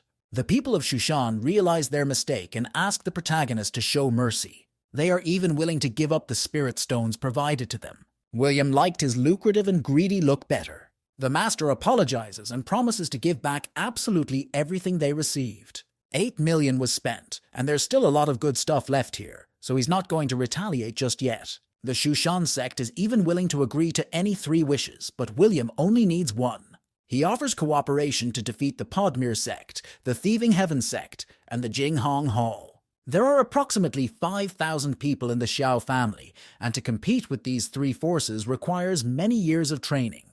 Head Ace agrees to his ancestors' request and takes the Heavenly Tao Oath. The protagonist calls the master a truly remarkable man. Ace is convinced that he possesses unrivaled divine power. The events take place in the forbidden zone of the Podmere sect. People gather to discuss something very important. Reincarnation in their clan, the strongest divine power that cannot be achieved without special blood. The guy starts talking very fast and not intelligible, so he is asked to slow down a bit. Connor was unable to escape. He was killed in just one blow by an unknown person. People don't realize who can go against their sect directly. The person asks if there were any peculiarities. They will help figure out the identity. The chapter tells us that the weapon he used was very similar to Canlan's spear. The subordinate assumes it's the Xiao family people, only they dare to go against them like 3 years ago. Their family has become the Valley of the Emperor's destruction, but it's been a long time, so it's worth sending someone to scout. People gathered outside the Kunlun sect to meet the head. The man asks what the 2 elders have come for and what they want. Looks like they're here to hoard divine liquid. For that they can guarantee safety. But the head replies that they have no more divine liquid. They say they passed it down to the Xiao family's forefather. They still have time to prepare, but there are still many chances that the Destruction Emperor can destroy the sect. One of the elders thanks them for being honest with them. Their first target would be the leader of the Thief Heaven sect. Now was the perfect time to attack. To convince the protagonist of this, Ace tells him about all the cult's plans for the near future. Right now, the Vorva Heaven sect was discussing their future plans in a secret room. Someone suggests asking the Podmere sect for help, but they've already been sent a message. They can't do more. Even so, they have a force of mountain guards to hold out for reinforcements. The report came in. The Shushan sect had attacked, and 4 districts had already fallen. Their flying boat is thousands of miles away. There are many cultivators there. It is impossible to determine their rank. It's really disgusting how they could start a full-scale war. Shushan will definitely pay for it. People start to panic. The problem is coming too fast. It's too late to run. They must go out and face their enemies with dignity. Coming out, he asks if Ace is really ready to fight him to the death. Yes, today is the day when the Thieving Heaven sect will be destroyed. The beam heads toward the manor, but a shield appears. The leader says they won't be able to break through 8 times the defense. It's a waste of energy. But he asks for the help of his men. Together they can do it. The rays become more numerous and powerful, all of them directed at the same target. If it continues like this, the consumption of spirit stones will increase. Wouldn't it be better to go and kill everyone? But the leader commands silence and just follow orders. Cultivators are also connected to the shield support. William seems to be inside the barrier, and to break it down, you need to know the key points. The elders have a high level. They are definitely guarding one of the important points. So he decides to kill it first with his first powerful spell. There is an explosion and only a spirit manages to get out of there. He was indeed a cry for the destruction of the formation. No matter how strong the defense was, they were too relaxed inside. The leader notices the Emperor's ancestor. He wonders how he got here. The situation is out of control. We need to run. Some shadow appears in the sky. He certainly won't be allowed to do that. The formation is broken. The subordinates don't know what to do and call for a leader. William tells the man that people like him seek only survival. They don't care about other people. But as long as the leader is alive, the Thief Heaven sect will return sooner or later. Reciting some kind of spell, he sacrifices his body. The leader promises to mercilessly kill the protagonist. A large number of ships are approaching. Could it be reinforcements? The 3 major forces unite again. This time the Xiao family will come to an end. Before they can win, they are already starting to divide territory and resources. In the Xiao family valley, some people are looking for the head. We are again shown the battle between the cult leader and William. There is a strange dark breath coming from the man. This is the grief stage. The protagonist uses the dojo's heaven and earth technique. The leader asks what divine power he still has. Does he really want to use space and time? A dying man doesn't need to know much. William just needs a little time. The cult leader is in a bad way. All his trump cards have been used. The man can't catch up and can't escape. He didn't expect to be in this situation. Then, in a desperate situation, he decides once again to use his blood. Having stolen the essence of the body, the sect leader becomes the foreign minister of the body and the earth. He wants to crush the protagonist with his hand, but it's too obvious. But William creates a large number of clones of himself. They all say at the same time, the sooner he kills them, the sooner he dies. Except it's too loud. When the sutra's action ends, he will definitely perish. On a surprise, the leader admits defeat and asks to talk. Why would he talk to William? What good would it do him? The sect leader is willing to give up everything he has, including the secrets of the Thief Heaven sect, and in return asks to be allowed to live. But the progenitor refuses. It would mean he would miss his prey. If he somehow loses to the Xiao family, then the Emperor of Destruction will die with him, and no other way. That beam will chase him the whole time until it finishes him off. The protagonist prepared in advance and drank the life pill. For winning over the first strong man, he gets an immortal spirit of grief, a guardian ring, and a star hand. The predoc senses that his to you is in trouble, and so he should come back soon. Reinforcements came when everything was already destroyed. Once out, they all collectively don't understand what happened here. A man attacks and curses the Shushan students, but they're not going to set themselves up that easily and block the kick. Ace replies that these methods of killing are very sneaky. Lord Christian Zala Jingzong says their reputation is already ruined, and the small Shushan sect says something. This is where the argument begins. How dare he speak such nonsense in front of Shushan students? Christian is very pissed off and can't keep himself under control anymore. This land has been peaceful for too long. They see the power. Since the previous sect director Shushan recently died, he as a junior is very reckless. A great battle has begun against the two clans, each ready to kill the other. This special sword can crush 10,000 warriors. It's insanely satisfying. Ace has never had such a comfortable fight before. After seeing this, the sect heads want to talk. They are even willing to divide the resources of Thieves' Heaven equally. The Shushan clan is willing to make a deal if they give up at least half. Others say it's too much and they're just plain stale. But he can't afford it since he has a contract with the Xiao family. Afterward, they immediately agree, unanimously, without argument. Then it was time to sit down at the negotiating table and discuss ownership of resources. The events unfold in the Xiao family valley, two people surrounded by dozens of magic swords. It seems the Xiao family is not very happy to see these people. But one of the elders asks his colleague to shut up. This place is extremely violent. They can be killed here in an instant. It's getting hard for them to hold on. They need to retreat soon and report everything. A large lightning bolt forms in the sky. This is the formation of the Immortal Execution Sword, Stage 2. They just came for the divine liquid. How could it threaten their lives? The protagonist has already reached the family valley. A dozen days have passed since the message was sent. The main thing is that nothing happened. William is wary. A slight whiff of the grief stage can be heard somewhere. Looks like the two men were quite strong, but they were a bit on fire. Progenitor is going to pick them up and question them thoroughly. That's when Camille shows up. She's very excited to meet her husband. The girl asks if the booty is his from behind. But William doesn't answer and asks you not to call him that anymore. He's an ancestor. Camille scrutinizes the man with a serious look, after which she asks him if he had someone besides her, only he denies it. She doesn't believe, and so she uses what is sure to find out the truth. But the protagonist stops her and confesses everything. The girl is very upset and runs away from him. Edward wondered if the gentleman was going to go and comfort her. The progenitor still has business to attend to. He needs to meet with Kale soon and give the divine liquid. Inside the cave, Kale guards the pearl and recovers little by little. Watching the progeny's efforts, the progenitor smiles. But it's time to get down to business. Just one drop of the magic potion. And the pill looks brand new, not a scratch. Kale is very happy to see him coming and thanks him for his help. Since the spiritual treasure was damaged because of the ancestor, it is up to the ancestor to repair it himself. The main character looks a bit depressed. There's nothing else he can do. Kale didn't have a father or mother before. It's a treasure of a life, so he asks not to feel guilty about what happened.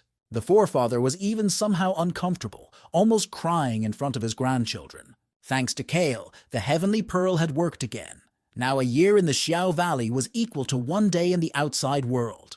For his descendants' endeavor, the man wants to find a way to extend his life, for it took Kale as much as 500 years to save his family. This book was obtained by killing the second elder of the Thief Heaven sect. There are many recipes written down there. Longevity pills can only continue the life of a person at the golden immortal stage, but that sounds a bit pointless. Since the Emperor's record was given by the system, William must believe in it. Moreover, it would be possible to improve the medicine.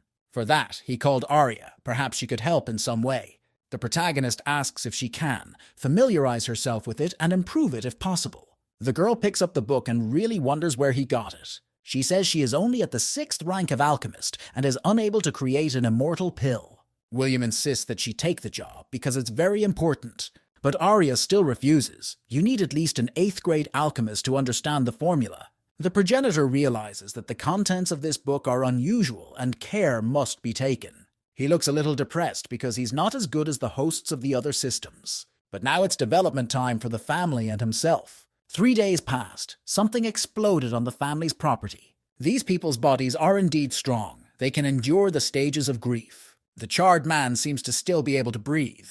Therefore, the protagonist asks to continue the experiment. After that, there is again a large and powerful explosion. In the blink of an eye, it had been 4 months since William started perfecting the pills. He had already reached 5th grade. He never managed to refine the low-level pills, probably due to their incompatibility with him rather than his lack of talent for alchemy. Right now, the cauldron is preparing pills. The protagonist is in waiting.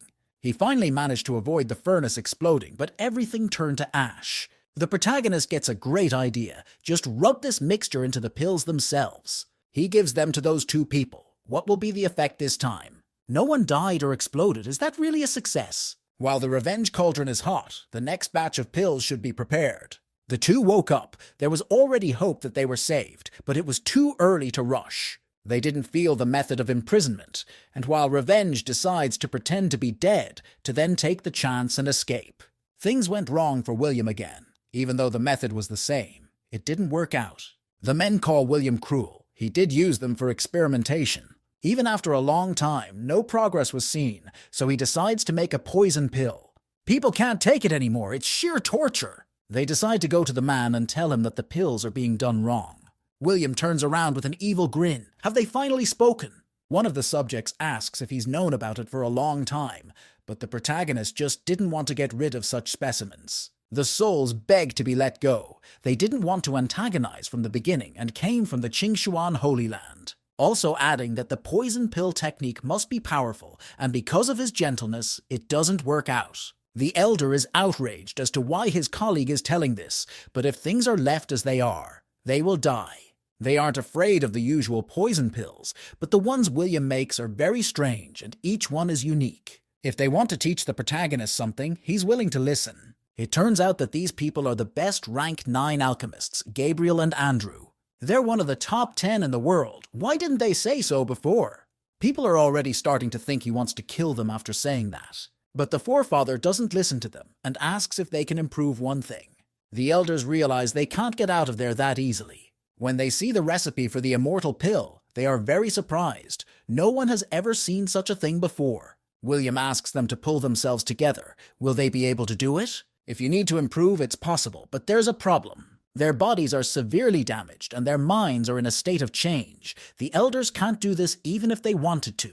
In that case, the protagonist asks not to worry about it and shows another important concentration pill. This is a great opportunity for people from the Holy Land to familiarize themselves with priceless secrets. William asks why they are laughing if they don't want to teach him. They can eat a couple more of his creations. There has to be talent to do it. It will be very difficult. It had been 10 years in Shao City, as it had only been 10 days in the outer city. The people who come will find out that the Xiao family really does have a law of time. For defeating the Thieving Heaven sect, they receive a great deal of resources. The family has been in hiding for over 3 years, and many of the materials are hard to get hold of, and this solves all the problems. He also got a shoe that contains the laws of the land. It should be sent to David and other descendants. For a dozen years, Camilla called him husband, and when Lucy arrived, the former was very much offended. The girl keeps referring to the protagonist as her brother. He resigns himself to his fate and asks the elders to prepare a pill of concentration. During this time, William had only become a 3rd-grade alchemist. Even a pig could be trained to level 6 in 10 years. But are they overindulging themselves, or do they want to go back and eat a couple more poison pills? The elders promise to go and silently prepare the pill right now. Edward reports that David has sent an urgent message. The situation in the Southern Territory is critical. The progenitor was careless, having lived for 3 years in peace and tranquility. He forgot about all the problems. Also in the letter, David emphasizes that he was attacked by a man with an aura of grief. He almost died. Crossing borders at the Ascension stage and above requires a transmigration compass governed by the 10 Great Holy Lands. The protagonist thinks that Hao Jinghong has decided to infiltrate the 10 Holy Lands. Jack is also at risk of being a spy under the nose of the Master of Grief. When his descendants are at risk, he can't stay away. William turns to Ace and asks if he has time to travel. But he doesn't understand why now. After all, the plans were to take over the underworld sect, though if there would be spirit stones, why not? The progenitor promises to divide the spoils 50-50. Except they have to leave today, or rather now. Lucy persistently asks to take her along. The protagonist is not going to argue. Then suddenly comes an alert from the system. The number of descendants has reached 6,000. For this he gets a lot of good rewards. Camille is still angry. She's the head wife and no one dares take that title away. Edward blesses his father and wishes him luck. 2 women in one place is bad. There were many people gathered outside the Qin Imperial City. The people are worried. Their Uncle David is not waking up, but they don't give up hope. The main thing is to protect the Lord, so the second man decides to go out and distract the enemy. The Xiao family is not afraid of death. They will go to the end for the sake of their comrades. People underestimate others, saying that without David they are nothing. The strongest of them all is a person at the soul nucleation stage, so the opponents believe that the battle will be quick. That's when the 3,000 sword Dao spell appears out of nowhere. Some 2 men killed the villains with ease. Looks like it's Aunt Lily and Uncle Mark, they're allies. The man tries to escape with David, but a flying ship appears above them. An unknown person is there, not even his essence can be seen. He orders his subordinate to catch David without a scratch. The servant promises that his order will be carried out to the best of his ability. He heads toward the 2 of them with great speed and saber in hand. The man uses the 9 turns of the heavenly spirit technique. The guard was deeply wounded, but he didn't back down for a second. The unknown man calls the young man useless. He can't even do such an easy errand. Now he's annoyed and is going to take the case himself. In an instant, he appears beside the guard and takes him by the throat. This trip to the southern region was really worth it. They got a medicinal spirit. The man says with his last strength that the master will avenge him. But there's one small problem. He's now in the hands of an unknown person and he can't get out. The student apologizes. He was incompetent and let everyone down. This time, the unknown man orders to find the soul collectors and find out where Xiao's family is. Except you don't have to look for someone for long. William won't give up his grandchildren and his apprentice. The protagonist asks to let them go, or else the enemies will say goodbye to their lives. The man says just the 3 of them won't be enough to win. But Ace asks not to count him out, for he was just passing through. Ace doesn't want to fight against a man in the grief stage, but after hearing that, they'll be given all the spirit stones. He agrees right away and says he can do it alone. Unknown blocks the attack while keeping others trapped. The attacks keep coming. Next, he's being chained in an ice crystal. And then the man breaks it down by calling others ants. The unknown realizes that the protagonist owns space law, and that's no joke. He summons the power of his heavenly divine wheel. This energy overpowers all attacks of the unknown and dazzles. David and the apprentice find themselves behind the protagonist's back. Ace and William are a great team. This way is the best against grief. The progenitor's breath of grief was too weak, but he still managed to do the spell. Asking the enemy questions in the midst of battle is very clever. The subordinate cannot mess with such powerful people in any way, or he will be torn to shreds. The man fighting Lucy, too, doesn't understand how having a level lower, she can stand up to him. There's a reason she's considered the best student. She even knows the 9 transformations of Kunpeng. Moreover, the thing on the chest is obviously a spiritual level treasure. With such powers, it's almost impossible to harm her, so the servant decides to escape.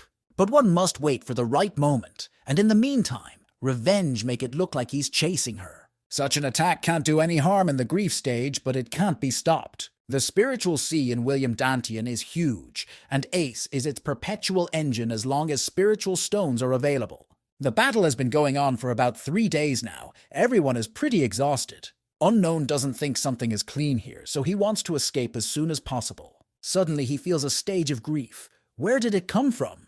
Finally, Gabrielle and Andrew get out. William is so cruel that he forces them to act covertly. Looks like the white-haired man with the cold face is poisoned. With a slight movement of his hand, he takes the man in shackles. They say the main reason for his arrival is to hand over a pill and get a prescription for it.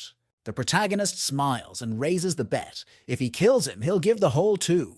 It's hard for them to kill the strongest person going through the tribulation, but easy for them to deal with someone who is on it. The man warns that when he is killed, Hal Jinghong will destroy them. A quick arrow flies out. It kills the enemy in an instant. The elders were annoyed. How dare someone threaten holy ground? The condition is fulfilled, and now William must give them the recipes. Before doing so, he wants to hand a co-worker some seemingly ordinary ring. Ace is very grateful to progenitor Xiao. Still making an alliance with him was a great idea. The sky begins to crack. This seems to be the Mahayani stage heavenly discernment spell. Since the person was killed at the grieving stage, it could not help but attract the attention of Jinghong Hall. Now with the Mahayama stage, Xiao's family will definitely not be able to cope, so the system offers absolute blindness at the cost of 2,000 years of life. William agrees, as there is no other choice. A huge eye watches over everything from the sky. It is difficult to hide from its gaze. That's the scene it saw. The main character wasn't there. The elders are delighted and thankful, for they too could have been exposed. Camille wishes to be like the stars and the moon, shining brightly every night. The girl is so distressed that tears are streaming from her eyes. The protagonist realizes that the girl has made the decision to die because of him. He heads toward Camille with the last of his strength about to stop. The girl and the man's eyes met. Did he have time to? She is happy and smiling. Thank God William is alive. The progenitor takes the young lady in his arms. She is in a faint. The main character insists that the system find a way to save her as soon as possible. He starts begging the system when he gets rejected.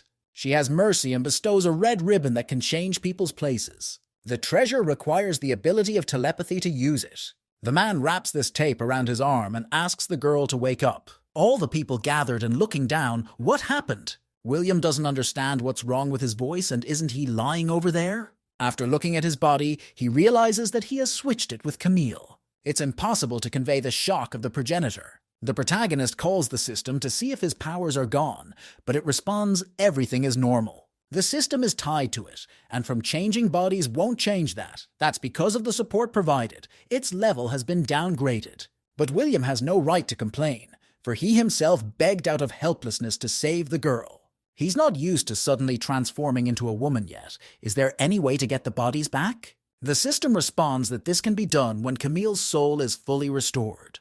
The subordinate asks if everything is okay and why the foreman isn't awake yet. Immediately after saying those words, the girl in William's body rises up. She's annoyed how dare someone pretend to be her. But after looking at myself, I realized what was wrong. She looks around and is about to take off her belt, except the protagonist stops her curiosity. If his disciples or elders saw this, it would be impossible to wash away the shame. Smiling, the girl offers to do the same for him and look at the beautiful body. The protagonist is pissed off. How can she suggest something shameful, so much so in a public place? Ace, watching this, guessed it all. They switched bodies. William offers to get out of here as soon as Lucy returns. Now he hopes the girl won't make any trouble in this body. After a while, Lucy shows up and hugs her favorite sibling. It's over. With Camille's temper, she'll beat another girl to death. But surprisingly, Camille behaves normally and thanks her for a job well done. The magic treasure of time will be able to heal all the injuries as soon as possible, so it's worth hurrying.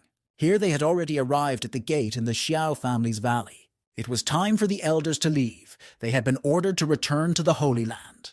Relying only on himself, one must further practice alchemy, as Camille and David need pills, which is a great opportunity. Everyone gathered in the Mountain Gate Square to announce the big news. It's a clan competition today, and while my dad doesn't really care for these ceremonies. But Camille replies that it's okay, and if they try harder this year, the reward will be doubled. Edward can't believe that the ancestor actually took a woman and flew straight to Camilla's palace.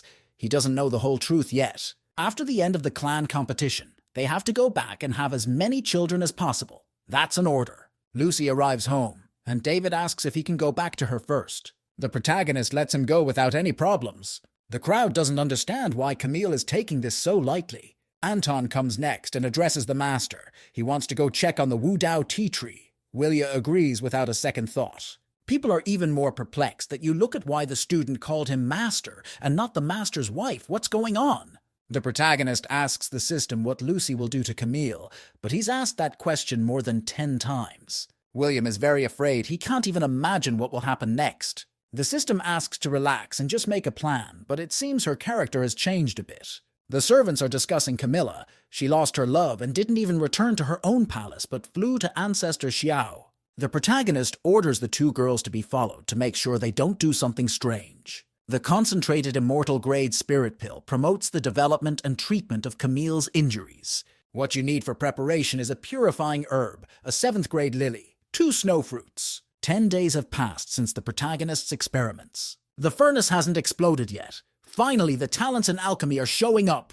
That's the most progress I've made in a while. Although the result wasn't perfect, the pills were only half black. It could also be because of his new body, which has a soul transformation stage and can't support pill recycling. He hadn't succeeded in the past, even though the techniques and steps were correct. Maybe his body was poisonous? If he wants to improve the immortality pills, he needs to improve the condition of this body. William feels discomfort and a strong desire to take a bath. He used a body cleansing spell earlier. Women are really strange. Should he inform Camille of his question and wash up?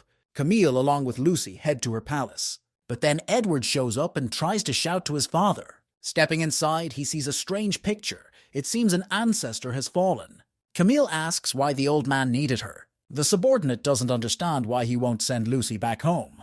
But she replies that she really liked the girl and she's not going to do it. Edward says that someone sent a secret letter and it could be very important. Then the girl asks if there's a plan. The subordinate replies that there is no plan, it's all up to him. He begins to suspect something amiss. His father is acting differently. Well, they decide to quickly gather the Xiao family's main forces for this operation.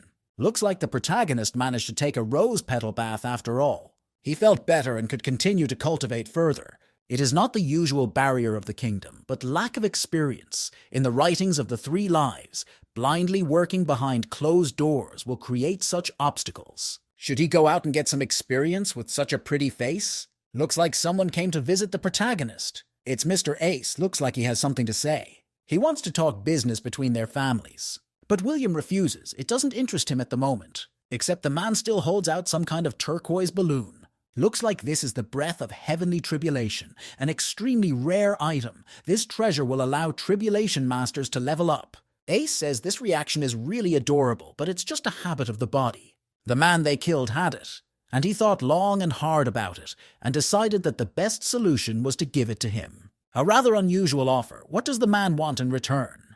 It's all because of the time treasure. He wants to send some of his disciples to the Xiao family to practice. But the protagonist says he doesn't need the thing and can keep it. He can only accept students by marriage. There aren't many female disciples in the Shushan sect, and he's not going to give them away. The protagonist replies that they need more than just women.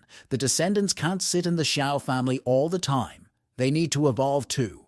If he accepts the offer, William will allow 10 of Shushan's students to come to his practice. Ace eventually agrees, but marriage is a matter of fate, and the younger generations must decide for themselves. William suggests a blind date, which requires bringing about 200 people. Shushan agreed to this proposal. It would help get rid of the Podmere sect and Jinghong Hall as soon as possible. The protagonist heads to Camilla's palace and asks to take Lucy with him, then sets off on his journey. In Xiao's palace, many people gathered around Edward. A man makes a statement that his father is no longer a father and something has happened to him. Some find it suspicious, others just the opposite. But Edward says it's different. He doesn't even know about the plan to close the area. This plan was agreed upon with his father a long time ago, but now he's completely forgotten about it. One of the servants asks what he means and how should they proceed. The son suggests capturing the progenitor and torturing him to get a confession. In her palace, the girl decided to sit down and relax. She is pleased that Lucy is finally gone and can now scrutinize her new body. She's uncomfortable, but you can't let an opportunity like this go to waste. Camille would be embarrassed to show his face if anyone found out about it. The girl notices that the spiritual energy nearby is unusual. There are at least thousands of people outside the palace. The formation of the golden castle of the 8 gates. Could it be that the Jinghong Hall broke into the Valley of the Family? But it's all Edward's doing. He wants to find out what happened to his father. Not everyone in the family knows about the body swap, but she can't just come clean. The subordinate says that if she resists, he cannot guarantee to keep her alive. It's a big misunderstanding, but Camille isn't going to explain anything. The entire palace has turned to a large block of ice, which will help contain them a bit. The girl thinks it's all the protagonist's fault. If he had taken her with him when he left the valley, none of this would have happened. Rumors has also turned into ice crystals, so he asks for the fire disciples to be summoned as soon as possible. Even Kale doesn't understand why the ancestor won't tell the truth, but runs. David comes over and whispers something in Edward's ear. He then falls to his knees and says that, not deserving to be with his son, he should die for such a mistake. The observing servants are at a loss as to what is going on, the patriarch looking broken. Last time Camille left the Xiao family to find William, This time he has to do it. Something strange is happening in the sky, and the girl ponders who it could be. Jane Doe is being chased by approximately 29 people. 5 of them are in the integration phase. If this continues, she will die. The lady asks Camille to help her. Her life depends on it. The woman says that if she is rescued, she will sacrifice her soul. After that, the protagonist's wife agrees and uses the spell. The people who chased after the unknown are going to retreat. They won't be able to withstand the ascension stage. But too late, the spears pierce each pursuer in turn. The girl just grabbed the first opportunity that came along and didn't even expect to meet an expert. Jane Doe recognizes Camille as an ancestor, the Emperor of Destruction. She asks if he knows her Layla, but the wife can't recall anything like that. If this girl doesn't get better, she's really going to die. A pill might help her. Looks like those people didn't want to kill Layla, just catch her. She is a holy maiden of the cult of Podmere, practicing the art of their marriage. Camilla sees the girl as a threat with natural charm, so she can steal William away. Next, we are shown a strange shot of what William's wife is up to. Layla doesn't fall for the charm and says she can't help it because she's badly hurt. Camille climbs to her chest and asks not to be afraid. She will be gentle. Layla aches and goes into shock. Why is the man across the hall doing this? She is on her knees with her last strength, begging her ancestor to let her go. The girl should know that she willingly gave her soul, so she can die at any moment. Would Layla prefer to die to preserve her innocence? She says that's right. The girl agrees to anything but that. Camille is pleased with this kind of answer and will remember this choice. Layla had heard that the ancestor of the Xiao family was obsessed with vulgarities. Otherwise, he hadn't had nearly 10,000 children in 100 years. But what he just said now didn't sound like these strange rumors. Anyway, the most important thing right now was to survive. Layla thanks her ancestor for his kindness. Now she is ready to work as a slave. Except Camille doesn't need that kind of happiness, and asks her to find a quiet place and tell her about the Podmere cult. The men thank Ace for accompanying them. Kunlun will remember their kindness. The master is also there, ordering the traitor to quickly approach her. Ace says it's a mistake, and they're not here to escort Lucy, but to discuss possibilities together. Besides, the sister's now William's concubine. She's not likely to want to come back. Most importantly for Kunlun, their apprentice whom they have diligently trained, marriage to Xiao is a blow to their clan. The master promises that Lucy will definitely be punished for this and imprisoned. The head reaches out to take the girl's hand, but she resists and moves a certain distance away. David says that if they agree to marry, they will be given 3 copies of magical power and also 10 billion spirit stones. Magical power to the prehistoric level is something not even the Holy Land possesses. Kunlun people ask if they are serious before what they said. If they really have 3 prehistoric level divine powers, Master is willing to give even 10 of her disciples. The main character confirms that he does take all of this seriously. In that case, it's time for them to head to the main summit. An inexplicable sadness appeared in Lucy's heart. The elders had truly traded her away. While William gave her the freedom and power to choose her own goal, and when she made the choice, the system in her head was locked down. The girl is really glad she was able to meet a man like him.